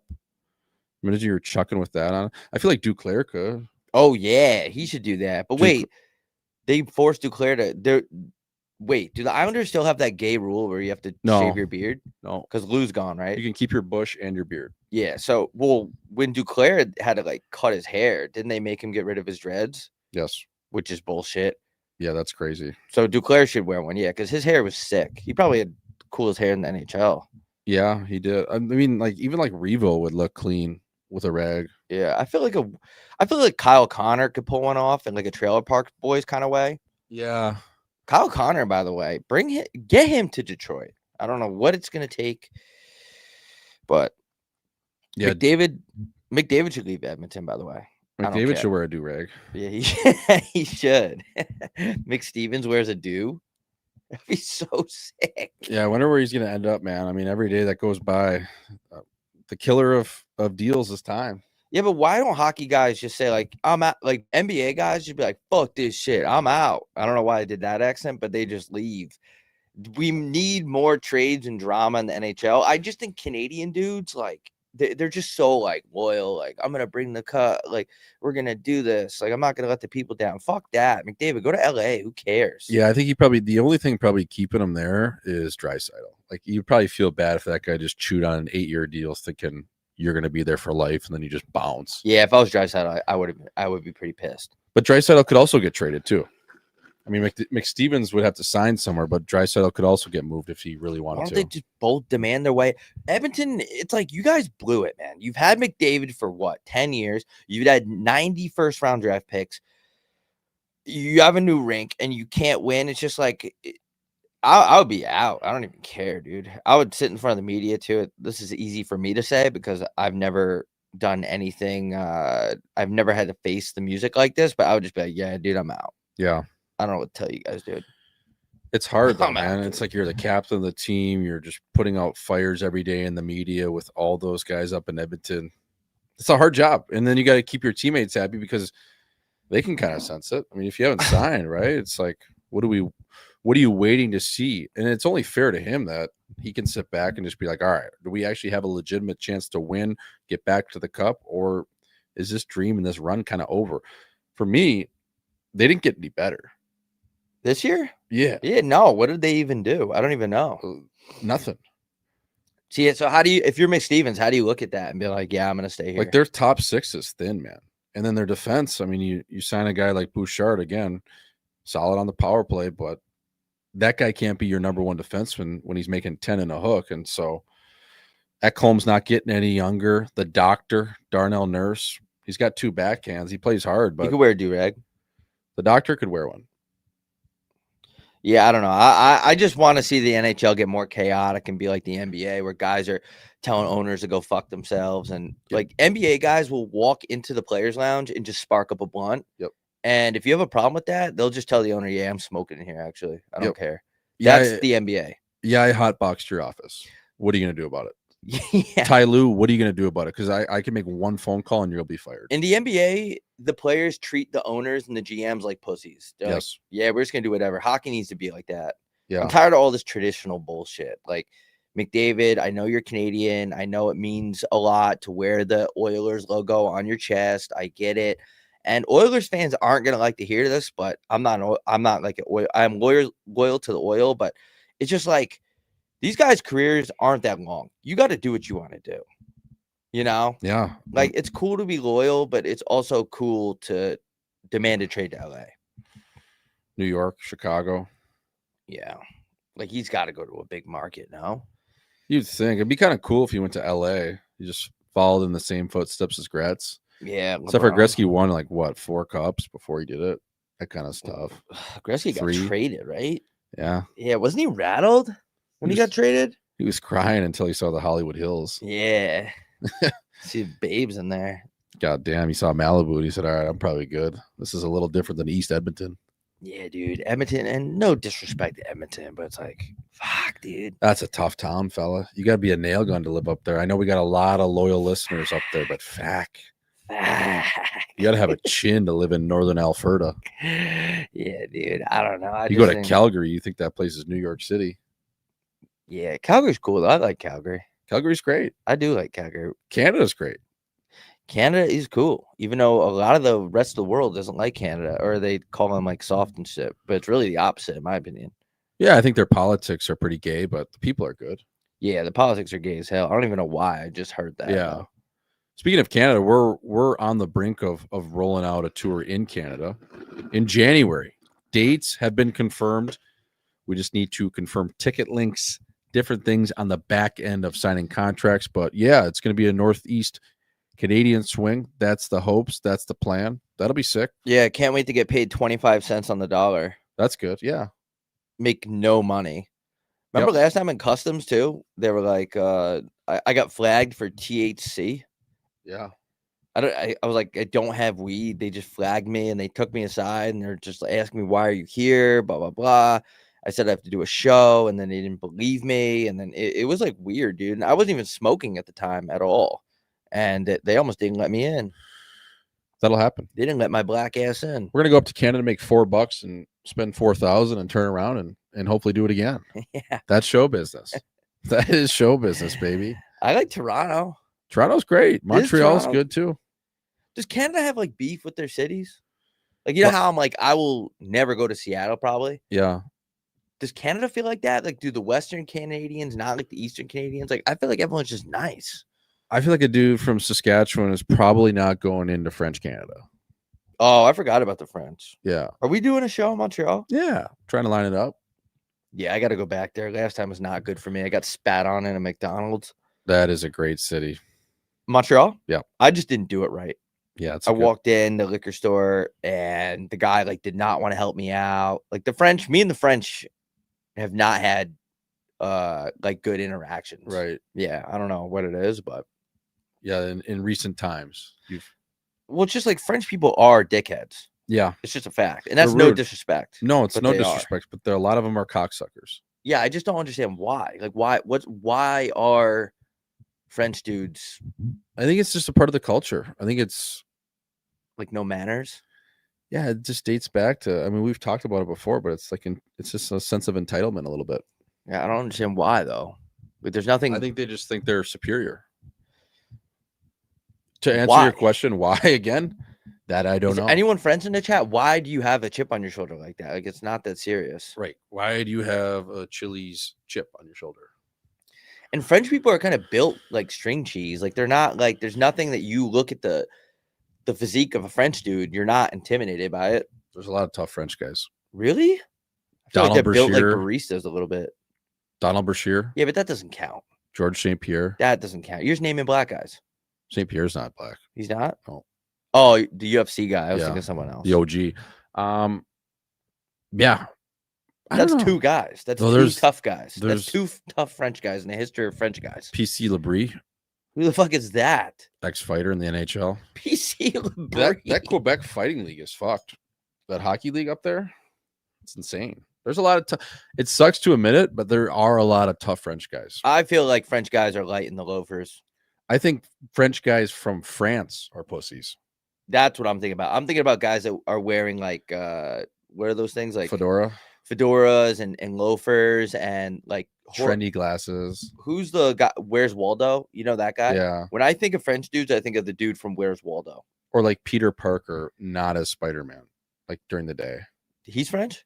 He's gay. So I think that means he's French. Yeah, that's how I picture. Yeah. I mean, gay dudes. There's two gay dudes in my town that walk around town in tank tops, and they're huge. Yep. They gay dudes have a switch to them where they could be tough. Gay dudes have a switch to them that they could be straight. They just haven't turned it off. Yeah, I wonder if gay dudes are ever like trying to feel like they want to try being straight, right? Yeah. If you're straight and you want to be gay, that's one thing. But I feel like it would be cool to be gay, but then be like, yeah, I want to be straight. Well, right? Every gay dude was straight until the point they, came out of the closet. Gay dudes go way back though. Dude, if I was gonna be gay, like I would actually like get my family to come into my bedroom and I would physically come out of the closet. Like, all right, what are we doing here, Jordan? And you're like, just me coming, I just jump out of the closet. I'm gay. I'm gay. Yeah, dude. My boyfriend's here too. He slept over last night. Dude, that gay. You know what's gay? French guys? French guys and dudes that order matcha. Have you seen this trend? My sister ordered matcha last night, but she's a chick. But I don't like matcha. Have you seen the process of what goes into making matcha? Nah, I just know it's green. It's like a science experiment, bro. Have you go to a local coffee shop today, tomorrow, and just watch for about 30 minutes. You'll walk in, you'll see someone order matcha. I mean, the barista ends up being like Walter White. Like you got to like grind the matcha, then you heat the matcha up over like this, I don't know, George Foreman grill. So you put it on the George Foreman, you take it off, and then you make a concoction with milk, matcha, and like vanilla. Dude, I don't even know what matcha is, bro. Dude, it's like I'm telling you right now, go Go check it out. The I'm matcha not- process. I'm not gonna. I'll watch the process, but I don't want to. I don't like the taste of it Why do white bitches love matcha so much? because it looks good on Instagram. Probably. I don't know. Yeah, It's it a does look fucking cool. whack comment. It's a bad joke, but fuck me, eh? It does look cool. Fuck. Looks trendy. Yeah, I'm just thinking about how like ancient warriors were gay, dude. Like Spartans and stuff. Yeah. They were all gay. And those dudes that came over on the Mayflower, gay. Because you start whacking dudes on the boat and stuff. Every dude in jail. Gay. Well, the thing is that's the thing is if you are who you surround yourself with. If you're around a bunch of dudes funneling wrench, you know what I mean? Like, What are you gonna do? What are you gonna do? Your hands are tied. Like, that's why there's a lot more gay guys on a sports team than you would think. Oh yeah, for sure. There's yeah. bird watchers everywhere. Yeah, there's a lot of bird watchers. I've been last year actually, when we were on the road, you were telling me about a bunch of gay guys in the NHL. And I was like looking at it, I was like, you know what? The way that guy plays is actually pretty gay. And I can see it now. Yeah. And again, like they've never publicly come out, and who knows if I'm right, but I'm gonna call him gay. Yeah, a lot of the times you just accuse guys of being gay, but it's funny. Right. Though. It is funny. Yeah. But I mean, dude, some people are gay and some people aren't, you know? That's just how it goes. That's words to live by. Some people are gay. Some people live in Portland. Have you ever been to Portland? No. I always make fun of the Pacific Northwest, and people ask me all the time, why do you always make fun of that area? Just like, I don't know, dude.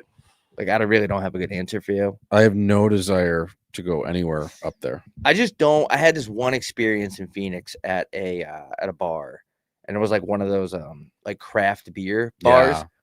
And Hate those places. yeah, I hated it. Oh, it was the worst. It was one where like the brewery is showing a little bit. Uh-huh. So it's like the aesthetic of the brewery, and you see the big and everyone in there was just such just not nice. Cunt. Yeah, just like not nice. And like wearing I just didn't like it. And I'm like, ugh. Like Well- I don't like I get it, you have black diamond stud earrings and you're a white guy and like you hate capitalism. That's cool, dude, but that has nothing to do with you being just generous. I'm a big manners guy, dude. Yeah, but they can sense. Is that gay? They can sense your vibe and your aura. Yeah, So but if my you- vibe isn't masculine. I think everyone can do whatever you want to do. Yeah, but if you show any sort of different vibe or energy than they have, it gets offensive. pretty Like quick. wearing a backwards sideways Miami Dolphins hat. Yeah, it just gets pretty offensive, and you're wearing your Dolce and Gabbana aviator shades. I was in a designer phase You know, a you're long time ago, which is you're wearing your pathetic. Prada shirt, right? That's Well- not them. Dude, why did I go through that phase, dude? I don't know. Like, why didn't anyone stop me from that? That's a tough phase. I know. I got into it for probably a couple weeks, and I was like, all right, what am I doing? Yeah, but you were on a hockey team where guys could chirp you.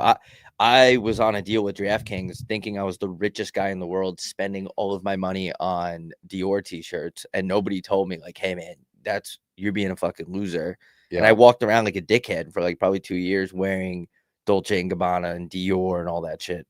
Yeah. And nobody said anything to me. I remember like when Off-White was first popping, and I went and bought an Off-White shirt from Barney's in New York, and I put it on, and my buddy who was just recently retired from hockey and he's working in the city, he looks at me and says, dude, what the fuck are you doing? Yeah. I'm like, yeah, you're right. Like, what am I doing? This shirt I had on like a string hanging off it. I'm like, what are we doing? Yeah, you're right, bro. Like, what am I doing? Every kid in the AHL was wearing Off-White at one Yeah. point. Yeah. Every single kid. Yeah, every kid from Canada was with a half sleeve was definitely wearing off Of a wolf and evergreen trees. and their mom's maiden name and a biblical verse, and they've never been to church. And a stopwatch. Yes. Yep. Stopwatch tattoos are a staple of the AHL. That's the AHL starter kit right there. Grandfather clock. That's like that's why you gotta have good friends too. Like Yeah. when I was walking around fat, no one said a goddamn word to me. Even I asked my mom, like, Mom, my fat bro, I was pushing 200 fucking pounds. Yeah. And my mom was like, no, honey, no. And I'm just, dude, just tell me. Like, I That's was a fat fuck. That's a big body. 2 Christmases ago, 196 pounds, dude. I'm 5'11. What do you think it was? Being a fat fuck, it's my fault, but I'm just saying it's not. Listen, if you gained 30 pounds, I'll be like, dude, you're getting pretty fat. I would just tell you because Yeah. that's what I would want someone to act to me. Yeah, for sure. I mean, you fat shaming is good. It is good. It's helping people. There's no excuses to be fat. Yeah, Well, there's a few. I'm on that wave too. I just listen. There's a few, but there's not many. The great Johnny Walker once said to me, Johnny Puck. "The way you don't be fat, stop eating everything in sight." That's what he told me. Which is funny and ironic coming from him, because last year around this time I saw him at Whole Foods at about 3:30 p.m. funneling about 4 slices of pizza. Yeah, for me to be getting advice from Johnny Walker, that's how you know I was in a bad spot. Yes, I was, and I love Johnny Puck. Whole Foods pizza is good though. It's great. It's pretty good. For Arizona, this sucks, by the way. Can't get good coffee in Arizona. Yeah, sucks. Yeah, start doing dust, I guess. We got Ajor in the chat, says, my grandpa told me back when I was 6 years old, quote, girls just want something to suck on. I don't think he said that. And if he did? I don't think grandpas were getting blowjobs back in the day. No. I think that's more of a 90s thing, because they wouldn't be so uptight and stuck up about everything. We were just talking about this yesterday when we were talking about Gaza. Blowjobs? No, Gaza. Oh. It's just like if everyone was just getting a little bit more head, we would have less war. But yeah. Summing it up. Why are you guys so mad? I just wish one person in Gaza, I know we're going to wrap this up soon, but I just wish like somebody in Gaza, like, does anyone look around over there and just be like, guys, like, this is like ridiculous. No. We've been fighting over this land for so long. So many people have died. Everything's propaganda and porn. There's happens to be propaganda. Porn. Well, porn's on this side of the world. Oh yeah. Propaganda over there. Those people, the reason why they don't operate from a sensical mind is because everything's propaganda. You're taught to hate the other side no matter what at all costs, and that's what you're brought up from age 5 on. But you're never just with the boys, and maybe you're just like a little drunk or a little high, and you're like, guys, like, I don't think they do that over there. Okay, let's say you're just with the boys though. Yeah. And you're like, look, I get like the Bible is saying this shit, but I just feel like there's got to be something else. Yeah, but if you speak out or you give pushback, dude, you're executed the next day. Yeah, you get killed. That's the funny thing about you like fall in line or you fall down. That's like Megan Rapinoe and like Oprah Winfrey and all them. There's like fuck, like when Trump gets elected, not a political podcast. They're like, we're out of here. It's like, dude, it's like not that good in a lot of places in the world. Like, don't get me wrong. I get mad about like the traffic on Scottsdale Road and how they start leaf blowing around my place at 6 a.m. But in other places in the world, they just cut your hands off. Nobody's upset that Ellen DeGeneres is not living in this country anymore. Yeah. Isn't she one of the people that it came out like she's a really bad person? Yeah, listen, I don't know. I've never met her, but yeah, it's like these people think they're taking such a political stance when they flee and leave the country just because Donald Trump is the president. Let me tell you right now, nobody misses your chin. Nobody cares. Yeah, bro, just move. I just wish that like we could figure that shit out in the Middle East, bro. But nobody would ever, like, you're not that big of a people are so tied up into their own shit and their day-to-day and fighting their own demons, they don't give a fuck about anything someone else does. Yeah. Right? Like, everyone's fighting demons. Yeah, that's what I mean. It's like these people think they're taking such a stance. Dude, nobody cares. Everyone is so tied up into their day-to-day that they actually don't even know you did that. That's why I was getting pissed off in the early 2020s when people were coming out and like, yeah, like, guess what? I have depression. Everyone was like, oh my God, they have depression. Everyone goes through that. Yeah. Like, to some degree, everybody is going through depression. Yeah. You just got to keep fighting. Stay with it. Like, everyone has their own battles, dude. Everyone enters the player assistance program. Don't be scared to reach out. Don't be afraid. Don't be afraid to turn to drugs and alcohol either. Don't be scared to smoke crack. Look at would Charlie you really Sheen. smoke crack? We were talking about this the other day. Didn't you say you would do it if I was on my deathbed or something like that, I would spark it up. Yeah, listen, I'm not going to smoke crack and start whacking dudes like Chuck Sheen, but shout out to Charlie Sheen. I think if it got to the point where I was old enough and I was like not feeling the best and maybe I was terminal or something, yeah, I would probably try it. Turn me. I'd be so rattled if I had a terminal illness, dude. That's not fair. No. Well, sports, life, it's not fair. Come on, it can't be terminal. There's too much technology out there these days. Like, if I went into a doctor's office and they were like, yo, like, your shit's terminal, I would just be like, dude, there's got to be a way. Like, I feel like I would fight through that. I think there's different things. I think if you have the money and the funds, you can beat anything. Mm-hmm.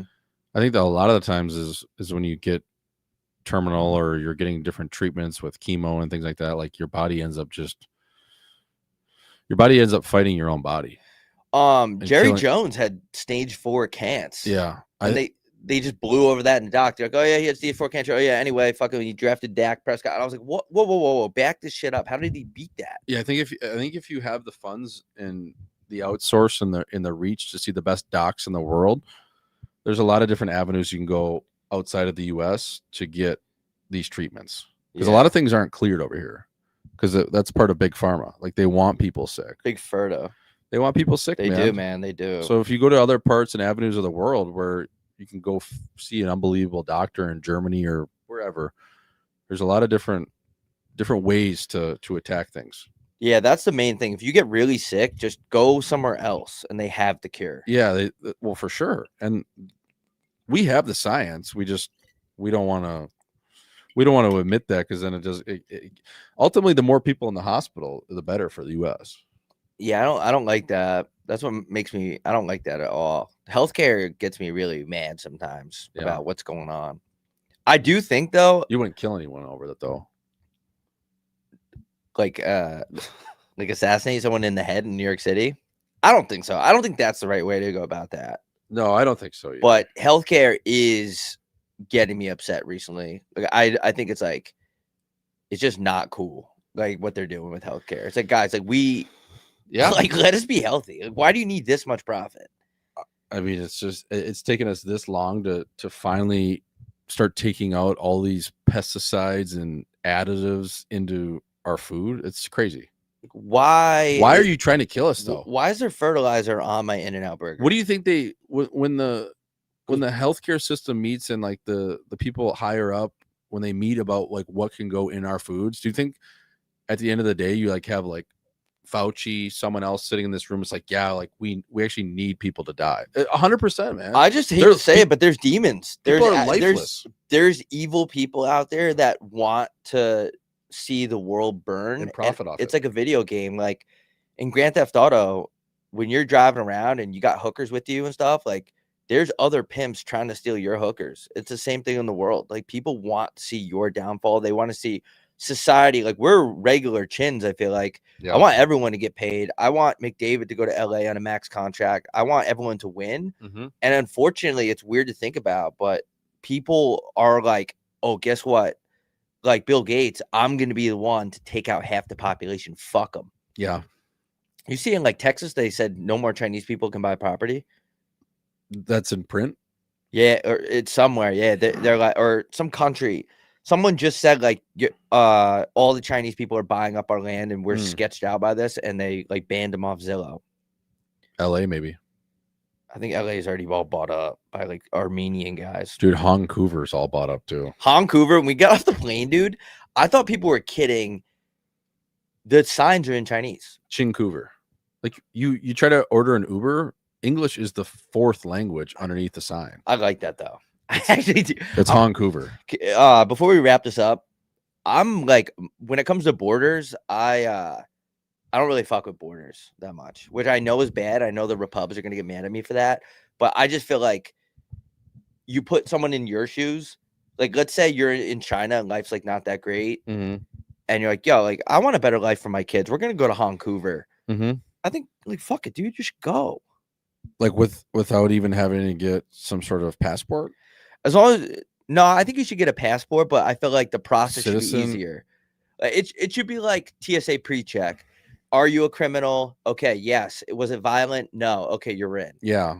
I just think, I think there's got to be some due process there. No, I'm not saying wide open borders. Right. I'm saying, like, if you're a mother in Mexico. Yeah. And you want a better life for your kids and you go across the border and you end up in San Antonio and you're just an innocent mom. Man, Antonio. Like, I just feel like, dude, I would do that for my kids, I think. Yeah, I'm just putting my chin in their chin. I hear you. I mean, dude, Canada, like you literally just have to write your name on a paper and you get a passport, citizenship. You get everything. That might be OD. You start getting money. You know what I mean? Like Canada, that place is fucked, but that's a story for another chin. Yeah, I just feel like sometimes I don't know. I mean, yeah, there's good cases, there's bad cases of that too. It's also like, how do you, as long as we're staying on our political side, it's like you're also taking away opportunity from citizens too here, right? If you're illegal, you're adding a surplus of, I don't even know if that's a word, surplus of people. Yeah, I think it is. Yeah, I guess it all depends, dude. I mean, I don't know. Yeah, I don't know. I just put myself in the shoes of somebody that wants to. I don't know, dude. Fuck. Yeah, Vancouver, dude. Chincouver. Tickets are out right now. Asians. Tickets are out for our tour. The Let It Snow tour, folks, Chicago on the 3rd of December. We're going into the chin of the Milwaukee on the 4th of December. Buffalo on the 6th of December. That will be added. That's a Saturday. And then to end the tour on this side of 2025, we got Pittsburgh. We got cheerleaders. We got the Rust Belt. That is December the 10th. As always, homeby3.shop, the official merchandise and apparel website of Home by 3. Go for 1, stay for 2. Home by 3 with a 4.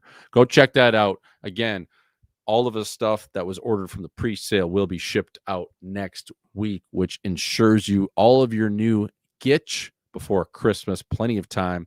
And again, keep on the lookout for everything related merch-wise. Homeby3.shop. Make sure you go like and subscribe this video afterwards. Kenny Albert obviously came on the program earlier today. And honestly, you know what? Comment something. I don't know what we're going to come up with, but we got to get more people activated on our comments once this video drops. We need more action. Comment something. We need more likes. We need more subscriptions. We're trying to basically rob someone of, we need something to take to our sponsors to show them that people actually watch this shit. It's not just our mom. Yeah. Why are you shouting us out in the airport, but not liking the video? I can't even go to the damn airport without someone recognizing me, which I love. Obviously, I love that kind of validation, but subscribe to the damn show. Yeah, man. You know what? The next time someone says hi to me in the airport, I'm going to say, take out your fucking phone. Yep. Are you subscribed, you little you fucking bitch? Yeah. You better be subscribed. We're almost at 5 million, I think, actually. I think we just hit 5.5 million. So be a part of the next million. Wait, we're at 4,983. Can we get 17 people right now to click on the subscribe button? They're probably all subscribed. Can we get 17 people? Right now. We're not getting off here until we hit 5,000. Yeah, we're going to stay on here all day until we hit 5,000. I'm thinking of what people could comment on this video. I think they should comment something related to, I don't know, Kenny Ferdebert. Right. Ferdebert. Comment a paragraph on your thoughts on immigration. Yeah. Comment thoughts on the West Garden. People love asking us about rub and tugs. People love tugs. I wonder what it could be. Only mention it every other podcast. Favorite drug. Okay, that's probably not the best play. No, not that. I'm trying to think of something Kenny Ferdebert related. Comment. I don't know. Hold on. I'm going to tweet out that we're not getting off the stream till we hit 5 million subs. Comment your favorite porn star. No, don't do that. Comment your favorite. The algae, dude, Cornbread's tits got us shadow whacked. And because our audio numbers are unbelievable. That is a good set. Yeah, she does have good tits. But why are we getting flagged? Because her boobies, and I don't want to, this is not her fault either. Right. Like, after she came on the program, our processing time for our YouTube went from 2 hours to almost 2 days because they're putting us in a different category. And I'm just making all this shit up, but it's taking longer to get our videos to process because they're putting us through a boob filter. Boob? Yeah, they're making sure we don't have titties on here. A boob filter. Okay. How about comment your lock for NFL Week 3? I like that one. Comment who you think is going to win NFL Week 3. Give me your one lock. Could be tomorrow night, ladies' night. Could be a Sunday tilt. Could be a Monday game. Comment your NFL Week 3 lock. And then also, bonus points, tell us why.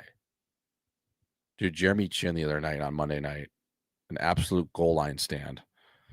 We need to get Jeremy Chin on the show. What position is he? I saw that. He's like an outside linebacker or defensive end, or maybe a free safety. So basically, I don't even know.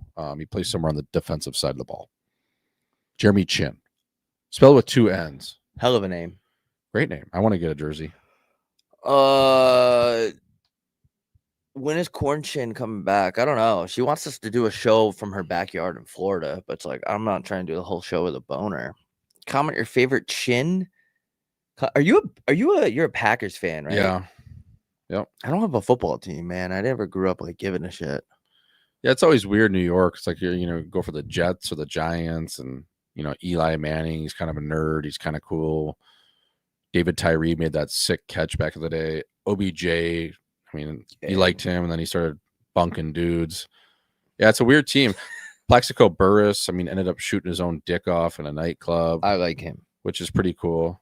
Yeah, I like that's that. still one. I'd say probably but he played for both teams. Plaxico Burress is probably my favorite New York sports figure, other than Stephon Marbury. See, like the name Plaxico, so cool. So I mean, it's only a name that would work for a brother. My name is Robert. Yep. That is so gay. Like, thanks for nothing. Yeah, like Robert. Like that's what y'all done came up with when I was coming out. Bobbert. And I'm a C-section baby. Bobbert. Robert. Yeah, man. That's thanks for that name. Appreciate it. Sick black name, Russell. Besides Russell Wilson.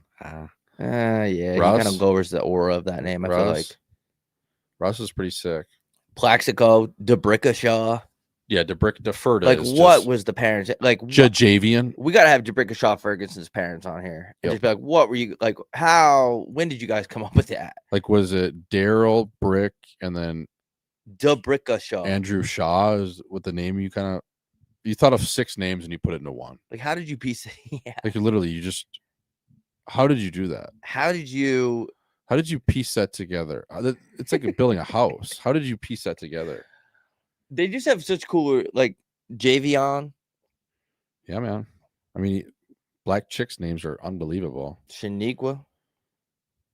Sick names, dude. Yeah, they don't even make sense, but they work at the same time. Shaniqua's a dope name. Yeah. If a girl tells me her name is Shaniqua,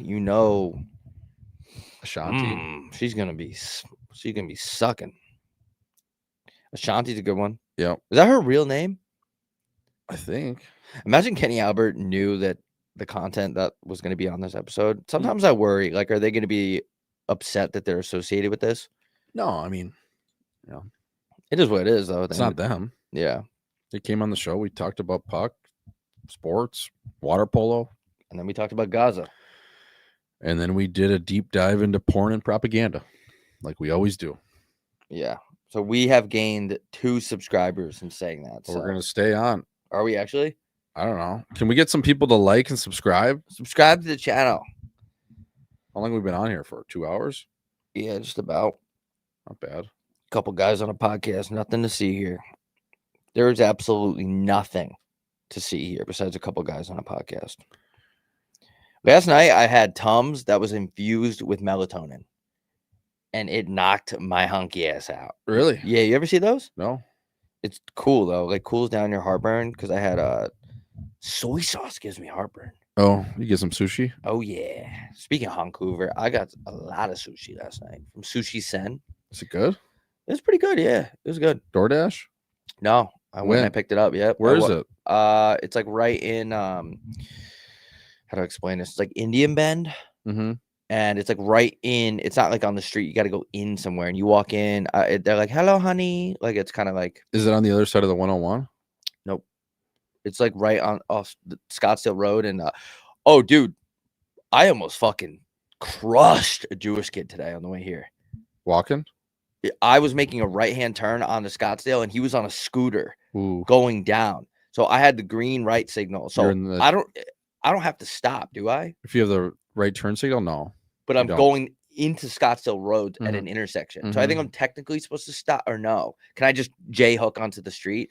Anyway, it's a soft yield. But no, technically by the book, like if you would have dummied him, I think you're good. It just wouldn't have been a good look. No. they might try to convert you, but I don't think you would owe any money. Just on paper, with everything that's going on in the world right now, if I ran over a Jewish kid on a scooter, it would not be a good look for me. No, Especially because I was raised a Roman Catholic, technically, which I'm not a Bible guy. But I think on paper, I'm Roman Catholic. I Me don't too. know. Are you? Yeah. I don't even know what that means. I stopped going to church. I was like, dude. Roman Fera. Yeah, but yeah, dude, the Jewish kids were going down the street to their school, and they were all on scooters, like flying. It's like, damn, y'all better look both ways. Yeah, I mean, was his chin tucked? I don't know. He's wearing a yarmulke though. Like they're the Jewish ones that are in the Jewish outfits. Yeah. Like we talked about them last episode. They hold down the block. But anyway, yeah, the sushi was good, dude. It was like I had a Wagyu roll and some other stuff, and it was good. Sushi sen. Have you had it before? I had it one time. My sister got it. We just got 3 more. Let's go. We're almost at 5 million subscribers. But yeah, it was good. It was good stuff. Sometimes I wonder, like how did they settle in Scottsdale? Because this is very authentic Asian people. Are you talking about the Jews or the Asians? Who's settling where in Scottsdale? Both of them. Oh, I think it's just the Western movement. Right? I mean, there's communities everywhere. You got Jewish people in all major cities. There's a Scientology building here. Yeah. That's crazy. Yeah. There's a gnarly church. There's a Greek Orthodox church off of Scottsdale, it's Cactus and Hayden. People don't give the Greeks enough credit. Greek salads are great. I would like to go over to Greece. I haven't been there. What do Greek people, what are their demeanor like? I feel like they're nonviolent people. Pretty cool, right? man. Yeah. Yeah, I think they're good shit. I would love to go to Greece. Greek dudes are cool. Greek dudes are, yeah. Greek women are cool. They make great food. Yeah, they do. It's very it's almost like a spin-off of kind of like old world, like Italian, you know what I mean? I mean, it's different food, but it's kind of like that nurturing style of wife, good big families, big titties. Gather, a lot of family gatherings in a backyard, a lot of birthday parties, things like that. A lot of gold bracelets. Yeah, like Italian, like the uncles will be doing dust in the one room, and then the wives are over here, the kids are playing, and there's just a bunch of people scheming up shit. Yeah, family is always good. That's the one thing that I don't have. But Italian and Greek people, they have like good family values. Yeah, No, they do it right. Yeah, it's the one thing Irish people don't have. Everyone is a domestic violence abuser. Yep. Which is not. I'm pretty sure Italian guys hit their wife too. Well, back in the day. I mean, Irish guys, it's 10 Guinness, bottle of whiskey, go home, beat your wife, do it again. Yes. That's a Buffalo Saturday night too. I would never be mean to my wife like that. I don't care. No, I would probably just be like, all right, this isn't working out. Let's go our separate ways. Yeah. If it got to that point, obviously you're not hoping for a divorce, but there's other ways to solve conflict than to go to the fisticuffs and fight a woman. That's crazy. Yeah, I don't like that. That's weird. Someone just texted me. Kenny interview was unreal. I love that. Great story about bringing the old tape recorder in to the garden. Yeah, bro. Kenny Fera. Kenny Albert, beauty. A mic for all seasons. I know he's still trying to promote that book, and we were able to slide it in there. I'm trying to think of anything because I've talked to him before, and I've talked to him in passing. It's just he's such a student of the game. I was trying to think of any other stories that he maybe left out. The old Baltimore Skipjack days, those are some of my favorite stories, because like how crazy is it that Keith Jones signs out of Western Michigan, comes and works. Kenny Albert is the play-by-play guy at like 24 years old. Jonesy's the same age. You got an old school Joel Quenneville who played 900 games in the NHL, gets sent down. So he's like your wily veteran.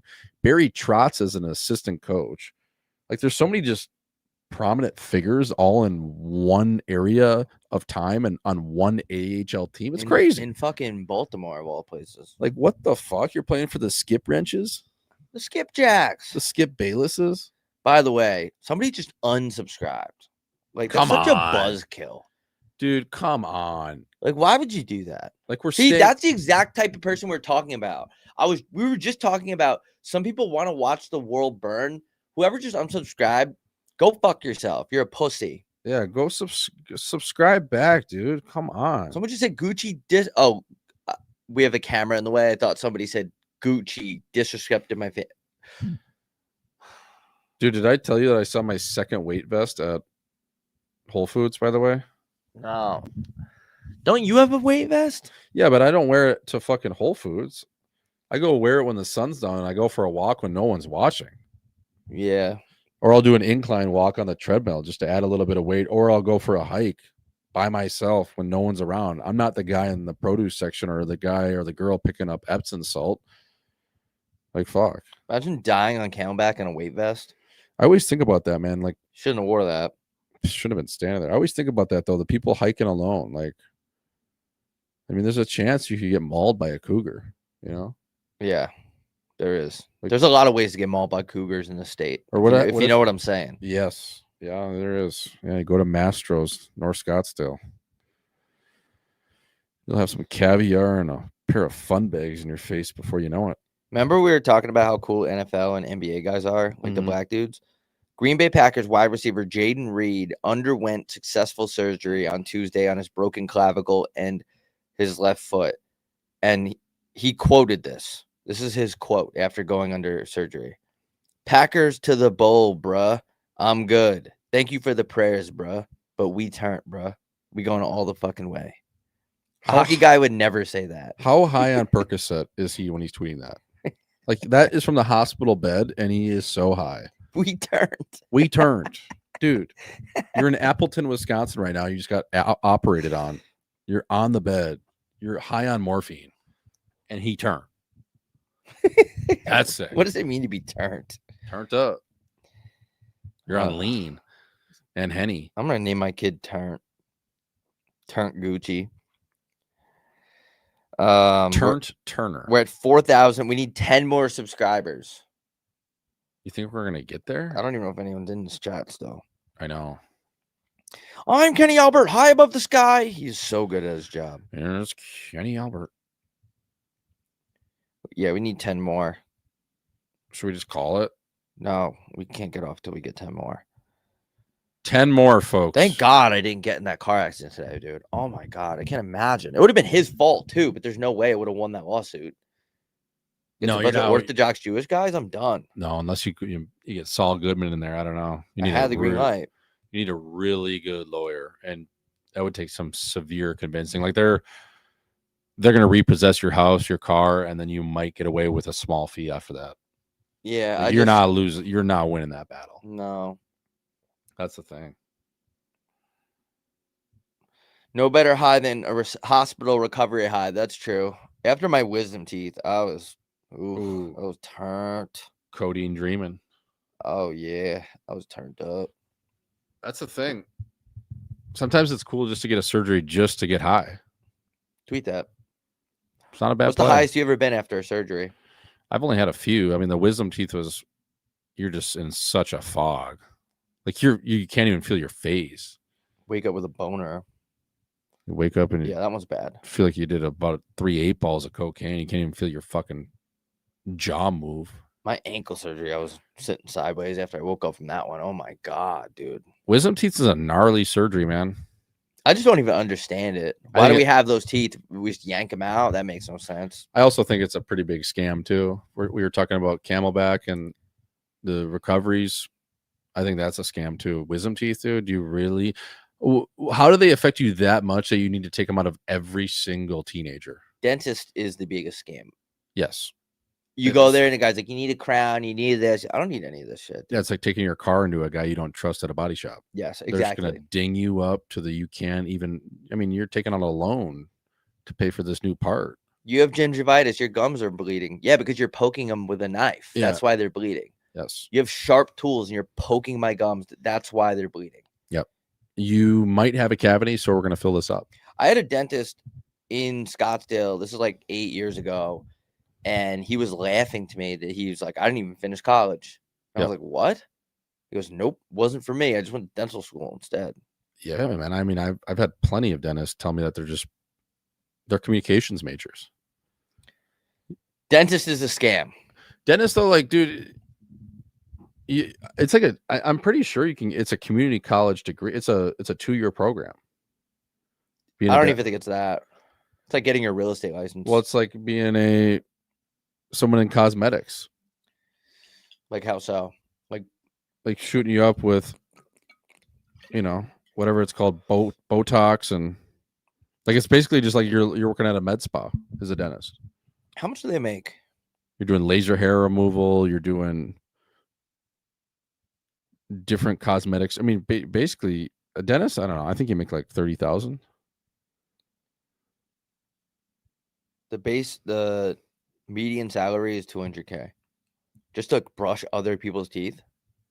That's insane. Yeah, they give you the nice. The funny thing is they always ask you if you floss. You say no. They say you should start. You say why, and they never have a reason for you. Flossing is also the most overrated thing ever. You ever floss? Nope, I don't do that. No. Why would you want to make yourself bleed?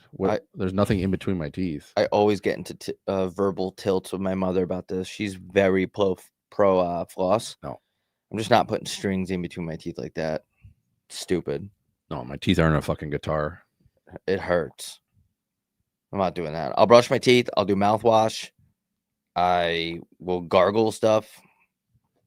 I'm not doing flossing. No, you couldn't. And then those people that have like those handheld flossers, I've tried that for like a day. Those don't even do anything. With the plastic thing? So stupid. People walk around like in their mouth. It's like Matthew Tkachuk chewing on a mouth guard.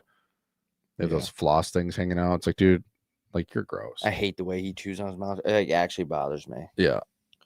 It's so annoying. I don't know. Why does he do that? You had him on curfew. You guys ask him, why the fuck do you chew in your mouth guard like that? Your little toddler with a pacifier. He must have had a really good pacifier as a kid. What is it though? Yeah, either that or his mom's nipples are torn up. Yeah. Oh, yeah. Those things went down the. Why does he do that though? Nipples went down the garbage disposal. I don't know. It's like an ADD thing. I think it's like a nervous twitch kind of thing. It's just he's like not like just don't even show it. Yeah, he's just like a little rug muncher. I don't know. Why are you chewing on that thing? All right, how many subs we're at? We need 5,000. If you're in here, please subscribe. We need 8 more.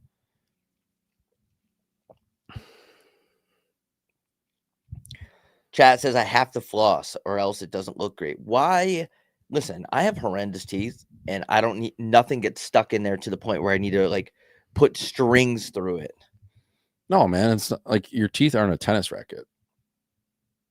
What benefit are you getting flossing your teeth? Because they say that like it digs down and like pulls shit out. Yeah, but nothing's in there to begin with. That's what I'm saying. How does stuff get in there? Do you have that? I got that retainer that is on the back side of my lower bunk teeth. I could see how you should probably floss that. That's the only reason why I even go to the dentist, just so they can clean that thing out. The retainer? Yeah. Yeah. I mean, so do you have to wear that forever? Well, it's just permanently in there. Oh, what? Yeah. You have a permanent retainer in there? Mm-hmm. Yeah. I don't know when you can take it out. I'm not sure. My retainer used to be disgusting when I had braces. I got my braces off, by the way, and my teeth just went right back to being bad. Yeah. How old were you when you had braces? 6th grade, 7th grade? Yeah. Stupid fucking thing. Anyway, I don't even know. Braces suck too. Then you have the rubber bands. Yep, I had those. Never wore them. Yeah, those sucked. Why would you wear a rubber band in your mouth? You can't even talk. Yeah, no, my teeth just moved right back, and people are like, "Oh, you didn't wear your retainer, bro." I'm not wearing a plastic retainer in my mouth forever. There's some awkward years in there of people just like, when you're a kid, man. There's probably like 5 or 6 years you don't even look like a human. You look like an alien. Yeah, kids. 6th grade, I would say probably 9th, Ugh. 10th grade. That's a weird time to be a kid, especially for chicks, dude. Yeah, even for dudes though, dude. It's just there's a lot going on. It's weird to be a dude when you're like 12. You got wet dreams, you got braces, you got piss in your bed. Oh man, yeah, it's trying to figure out like why so awkward. Like your uncle's touching you. Yeah, and you're in your mom's makeup kit because you have so much acne and you're like embarrassed, so you have to like cake on a bunch of makeup. Then a girl calls you out at school because you have makeup on, and it's like, that's tough. Are you gay? What's going on, Jordan? No, I just have this ton of pimples all over my face. It sucks, man. Like you're disfigured too. Like your arms are longer. You didn't grow into your body yet. Like your penis is tiny. Like it's My weird. head, I remember my head was huge. Was like, it? to like 6th grade. I have the same size head as I do now and like a 4'2" body. Holy Yeah, shit. it was crazy. I remember looking at pictures when I was younger. I was like, Jesus Christ, my head was half my body. Like I'm wearing a 7 3/4 fitted as a 6-year-old. You must have looked so stupid. It looked so dumb. My head was huge. I was like, what is going on? And then everything, ran its course. But yeah, I just remember looking at some of those pictures. I'm like, dude, why was my head so big? My head touched my kneecaps.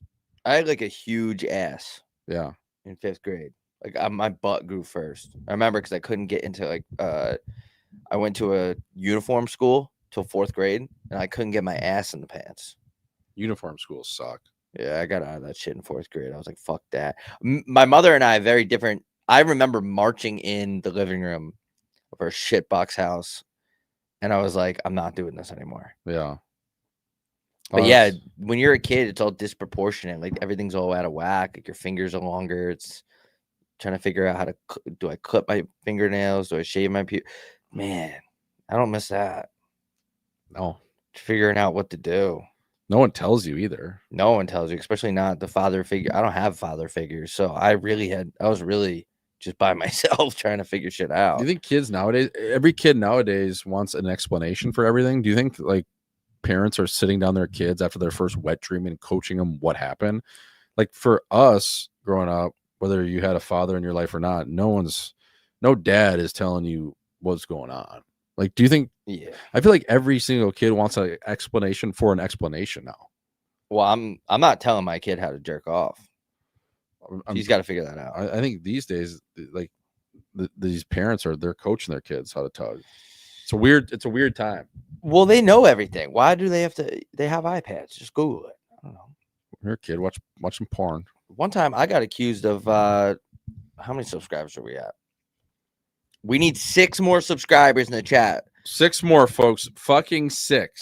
Somebody typed in wet boobs on my mom's iPad, and Classic. I got accused of that, which I absolutely would not do on her iPad. And I wouldn't even type in wet boobs. It's just not the type of shit I would be Googling. And it was one of my stepbrothers that did it and sued me. And I was like, getting accused of this. I would tell you if I searched wet boobs on your iPad. I didn't. Wet boobs? That's how I know he's gay. Wet nukes. Wet boobs? Oiled up. Yeah, at least type oiled up. Oiled up nukes. How are you 8 wanting to see wet boobs? Like, why are you being so picky? Yeah, Just probably regular saw it. Boobs aren't good enough for you? Probably saw it in a music video at the pool. Just Some like wet tits. a fabulous video. They're on a boat. Jadakiss. Black chicks with wet titties. Ooh. Shades of a New York Giants yacht party. Jeans on the boat. Bunch of chicks naked. Hookers.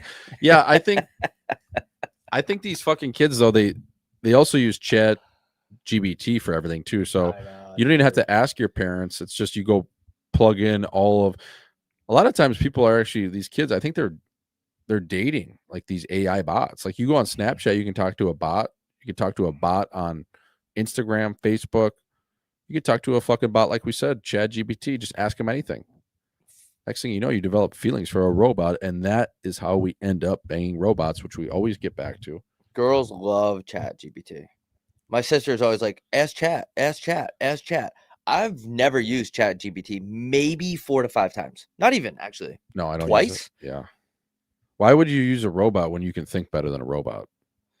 Well, they're going to know more information, but they're not going to be able to do anything creative for you. Like when you're writing an email, you're writing a paper, why the fuck would you not trust your own chin if you're a creative individual? They actually do write fire essays, though.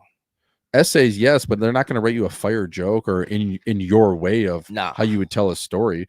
The beauty of art is how you see things and perceive it, and then you put it out into the world. Well, people want the easy way out. Like, And- could you imagine how many people ask, how do I break up my girlfriend or boyfriend through chat? Oh, so many. And You know what chat you do? gives them an actual good answer. Right. But yeah, ask me. Go to the bar, get drunk, go over to the place, and get the job done. Yeah. There's no transcript of what you need to do. You just fucking roll the tape. People are scared. People are not subscribing because they don't want us to get off. I know. That's why. And now they're unsubscribing. Yeah, that's a dick move. Whoever did that. Like, why would you do that? For the 19th time today, we have tickets on sale for our shows. Celebrity. Chicago IL, December the 3rd. The 4th in Milwaukee, that's a back-to-back. On the 6th will be Buffalo. Ticket link shortly. And that ends on December the 10th, the Let It Snow Tour in Pittsburgh, PA. Folks, it is a 4-city banger in December. The boys will be on the road. Someone says Schaumburg in the chat. Yeah, well, it's the Chicago Improv, fella. I don't know what to tell you. I don't know why people are getting so upset about that. I lived in Schaumburg for 2 years when I played for the Shy Wolves. It's not that far. We're actually going to get a bus from the Barn Hockey Bar that's going to leave at roughly 5 o'clock, take everyone up from the city to Schaumburg, because that's how fucking fertile we are. So be on the look for that as well. They're going to be a pregame bus leaving from the Barn Hockey Bar, taking everyone in the city that wants to go to the show but wants to get drunk and they don't want an Uber. Free bus up to Schaumburg on the boys. Wrenchburg. That's how fertile we are. Yeah, it's at a comedy improv too. It's like the other day, some kid was just talking shit. I'm like, I don't know, man. I think it's pretty cool that we're doing a show at, like, if you look at the lineup, I mean, Tim Dillon's there. Tim Dillon's there, Bobby Lee, and then it's Home by 3. I'm like, damn, we might have a career. But it's just like, I'm just starting to figure out I might have a career. We might start getting paid for this shit. This might not be a non-for-profit. Yeah. Isn't it weird, the concept of doing something for completely free for a whole year, just like grinding? Kind of like it. Oh, like, I awesome. might be scared to get paid. I don't even know if I want any money. Well, the cool thing about doing something non-for-profit and making no money from it and basically running a startup is you see the long-term vision and you're just basically just buying into your own stock, which is pretty cool. Yeah, it's scary. Yeah. It's scary, but it's cool. Yeah. Like, I like it. It's not for everybody. No, it's definitely not. People quit. Yep. People do quit all the time. Most people quit. That's the main reason I'm not going to quit, because you're not going to call me a quitter. No. It's also fun to do this. I like this. Someone said, is it okay to go to an NHL game alone? Yeah, of course. It's okay to do anything alone, guys. Like, I don't know how old you guys are, but when you get older, you realize that. Dude, I went to a Blue Jays game this year by myself. It was unbelievable. It's just in Toronto hanging out. Saw like 10 people that were Home by 3 fans. They came up to me like, Swish, you alone? You with Gooch? You with Binnington? You with these guys? I'm like, no, I'm just by myself, dude. Kind of by myself. They looked at me like in distraught. Yeah, it was a Friday night. Could I went with someone? Absolutely. But sometimes it's nice just being with your own chin, man. It's nice, man. I went to when I was living in a really shitty area in Washington, D.C., I went to a Caps game alone. Yeah, I went on a missions. Solo missions. Yeah, I went on a hot streak last summer of going to restaurants on my own. I think it's great. I love a solo mission to a restaurant and or a bar. Sit at the bar, watch a game, order. You can talk to people if you want. Catch up with texts, whatever. It's the best, man. Get drunk, drive home, and you don't have to talk to anyone. No, maybe a couple subtle remarks to the waitress or waiter. You know, some how's the weather type shit. Yeah, I think though, if you're gonna do a restaurant or bar alone, you always got to sit at the bar. I don't think so. I don't like sitting at a table. I've done it. It's all right. I'd rather be at the bar. Yeah, I'd rather be at the bar, but I think a table is like, if that's all they got. Right. We need 6 more subscribers. If you guys are in the chat, it would be dope. Yeah, I like going to shit on my own. I think it's funny. Not funny, but it's fun. It could be funny. It could be a good experience. You just think about stuff. Yeah, you think about life. Yeah. Sometimes it's good to think about life. Sometimes it's not. Yeah. How was Kenny Albert? You could go back on this, but we end the stream, but we're not ending it until we get 5,000 subscribers, which no one's subscribing. We need 5 more. 5 more, guys. 5 more. I'll tweet it out. I haven't even tweeted today about it.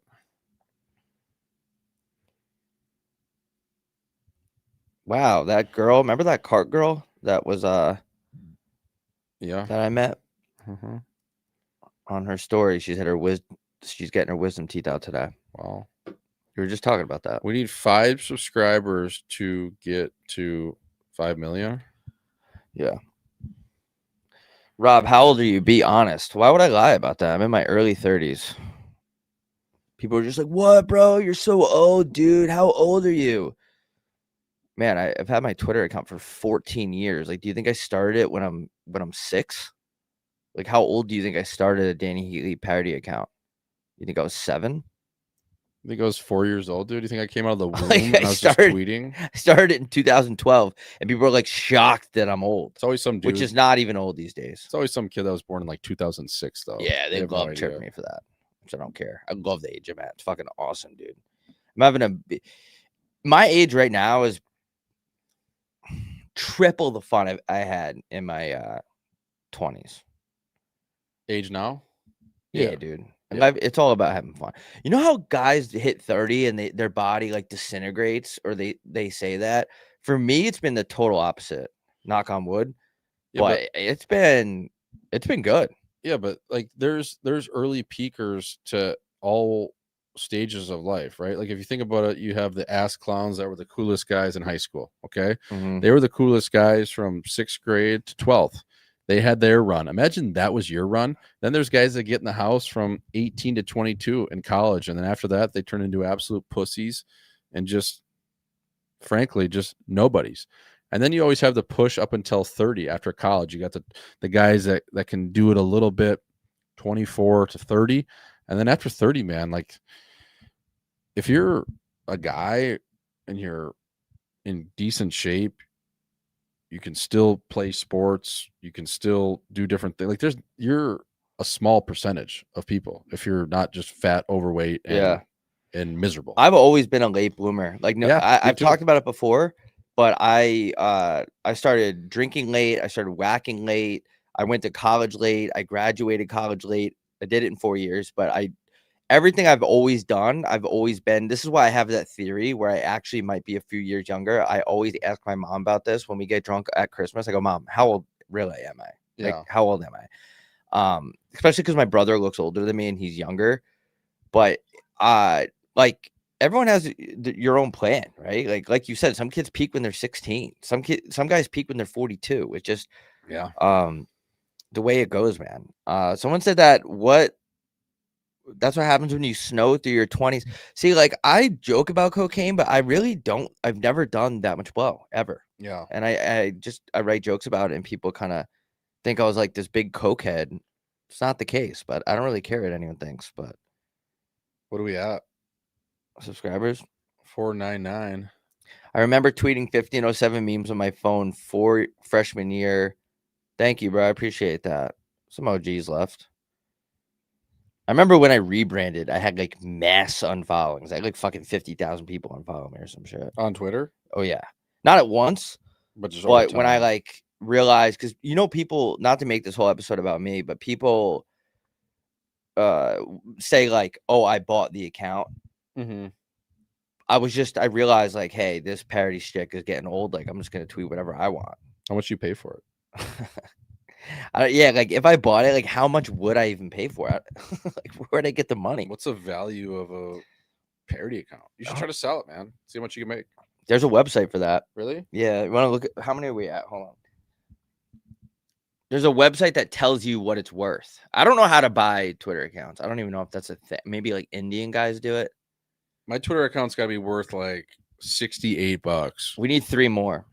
3 more, folks. Your account's buzzing, dude. It's buzzing. When I first met you, you had like 3,000 subscribers, I think, or not subscribers, followers. Yeah, I mean, I wouldn't really tweet when I was playing for sure. Yeah, you can't. You gotta stay tugged. Let's Google this. What is my Twitter? What's your net worth? Yeah, these websites are fucking stupid, but I guess it's fun. How much is find out how much you could be making? I'm gonna say mine's worth. Look at this. $600. So you put in your handle. What's your handle? J Swish. J_Swish24. I'm gonna say mine's worth $898. Final answer. Dude, it's gonna be way more than that. $898. I think. How much is your Twitter account worth? .com. I feel like I could sell So a insane. Chicago Wolves jersey signed by Swish more than what my Twitter account's worth. Has anyone offered to buy your account? Yeah, in the past, yeah, people would. Why not? Just sell my account. So we sell our account? I like my account. Sell your account. Oh my god, what was your guess? $800. Way higher. $898. Like way higher. Like way like Do you think it's accurate though? your Twitter account estimate is $92,000. Damn, dude, that's like a nice Dodge Durango. So then yours has got to be worth like $1 million. You should sell it, dude. $92,983 is what yours is worth. Okay. All right, what's mine worth? Who would ever buy a Twitter account? Yours has got to be close to, dude. If you could get $1 million for your Twitter account, would you sell it? No. Yeah, fast cash. That's a hard to rebuild that. Wait, it says mine is only worth $300,000. What? How does that make sense? I don't know. You got to call your agent. Some math on that. Does it say why? No.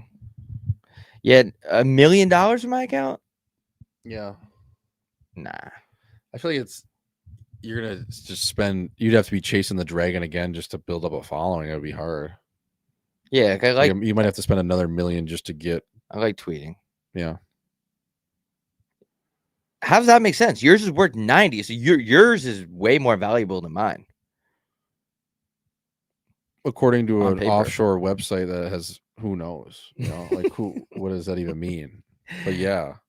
Wait, how many? I'm gonna go that fake followers tracker. We're still live here, folks. If you're just tuning in, we are now getting an estimate from our offshore agent about what our Twitter accounts are worth. So Fake follower check. I'm gonna see how many fake followers I have. oh yeah, we did that. The thing is, it's like all bots. I think everyone's is all bots. Oh, this is saying you have to log in to see this. And they want you to subscribe to it. Fuck Oh that. my god. Hopefully that. Jesus Christ. Hopefully I didn't just get hacked. What is your Jay Swish? What is your current opinion on the state of the New Jersey Devils? That question is coming in from Damn B. Damn B, back that ass up one time and let me salt shake that thing, shouty. I don't know, bro. I mean, you got Sheldon Queef, who I played for with the Marlies briefly before he got called up to the Toronto Maple Leafs as the head coach. You got Sheldon Keefe there, and besides swallowing an airbag, he's a pretty good coach. They have a good team, but health has been a recent issue for this team. I think for them to be a legitimate contender, you're going to need more from Nico Hischier. You're going to need more from a guy like Timo Meier. The Swiss fondue package, I think to ultimately get him over the hump, Jack Hughes needs a supporting cast. So look for that. Look for them to hopefully take that next step. But again, and until those guys, I mean, Timo Meier hasn't been the same since he got hit by Trouba. He really hasn't in the playoffs there. He doesn't take the puck hard enough to the net anymore. It doesn't use his body as well. I mean, when you get that type of concussion, things can change pretty quickly. So I think they just need more from the supporting cast. Jack Hughes, he's got to stay healthy. I think he's a 100-point guy if he does. Dougie Furta Hamilton, solid defenseman, but again, got to stay healthy. Pesci, they have some good pieces, but for a legitimate cup team, I think they're still probably a few years out if they do get there. And they need to add. They really do. So. Yeah, that's a good analysis. I second all that. Like if you're just looking at their team, like, Dawson Mercer, solid player, but Timo Meier, you're paying him 9.5 or whatever. You need more than what you're getting. He's your solid player, but you need more, I think. Someone said that I would definitely sell my Twitter for 7 figures. I don't think I would, man. It's like, it's like parting ways with like a girlfriend. And your brand too. Like, now yeah, it's like start over and like you don't own that account anymore. And who are you? What do you come back as? Heat Daddy 42069 instead of 16. It's just weird. Like, yeah, I just don't think I would. Would you drive from New York to LA in a Subaru if you're guaranteed 200 views?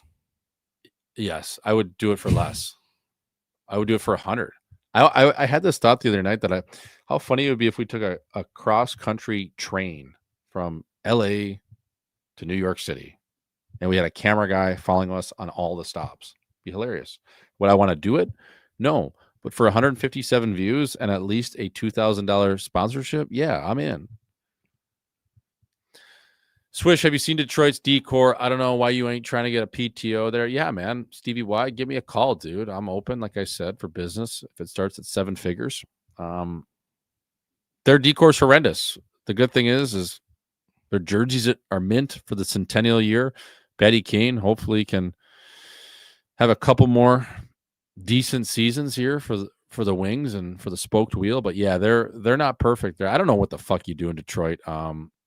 But we're just trying to get there for a show, first and foremost. Dude, we're having people unsubscribe so we stay on. Yeah, I think we just got to get off then. That's bullshit. That's fucking bullshit. All right, we're at 4,998. We were at 4,999. Then someone unsubscribed. Then we went back up to 4,999 and someone unsubscribed again. So we tried our best, guys. If things don't work out in life, you just quit. Well, I mean, it's having the opposite effect on us right now. Like, what's the good news? Because they want us to stay on here. I don't even know how many people are in here right now. Right, but it's not that Ferda to unsubscribe. Yeah, that's not Ferda. All right, guys, you heard where the shows are at. Merch, homeby3.shop. We appreciate you guys. Everything. If you order right now, it's going to ship really fast, actually. You'll definitely get it soon. But yeah, guys, shout out to Kenny Albert coming on. Shout out to Jay Switch for getting Albert to get on the show here. Shout out to Albsy. Kenny Ferdibert, great dude. So are all you. It's Wednesday. It's hump day. Industry night. Again, after this video drops, to get a chance to win a piece of HB3 merch. Comment your NFL lock for this week. And bonus points, tell us why. Fellas, ladies, again, thank you for tuning in. Please like, subscribe, send this over to whoever may want to watch it. Kenny Albert is a great man. Again, thanks again. 93.1. We're at 4,999. Someone subscribe really quick. Subscribe. Fuck. Subscribe, dude. So funny trying to get like 5,000 subscribers, and there's other guys out there like, dude, I only have 500,000. Or Mr. Beast. Like, there was a clip of him saying, like, 500 million views isn't a lot. It's like, dude, fuck you. All right, I'm on the end stream button, but I'm just, like, waiting. Like, you never know. A miracle at the buzzer. Yeah. I want to do it. Oh, we got it. Yay. Let's go. Back. All right, we're out. Thanks, y'all. Peace.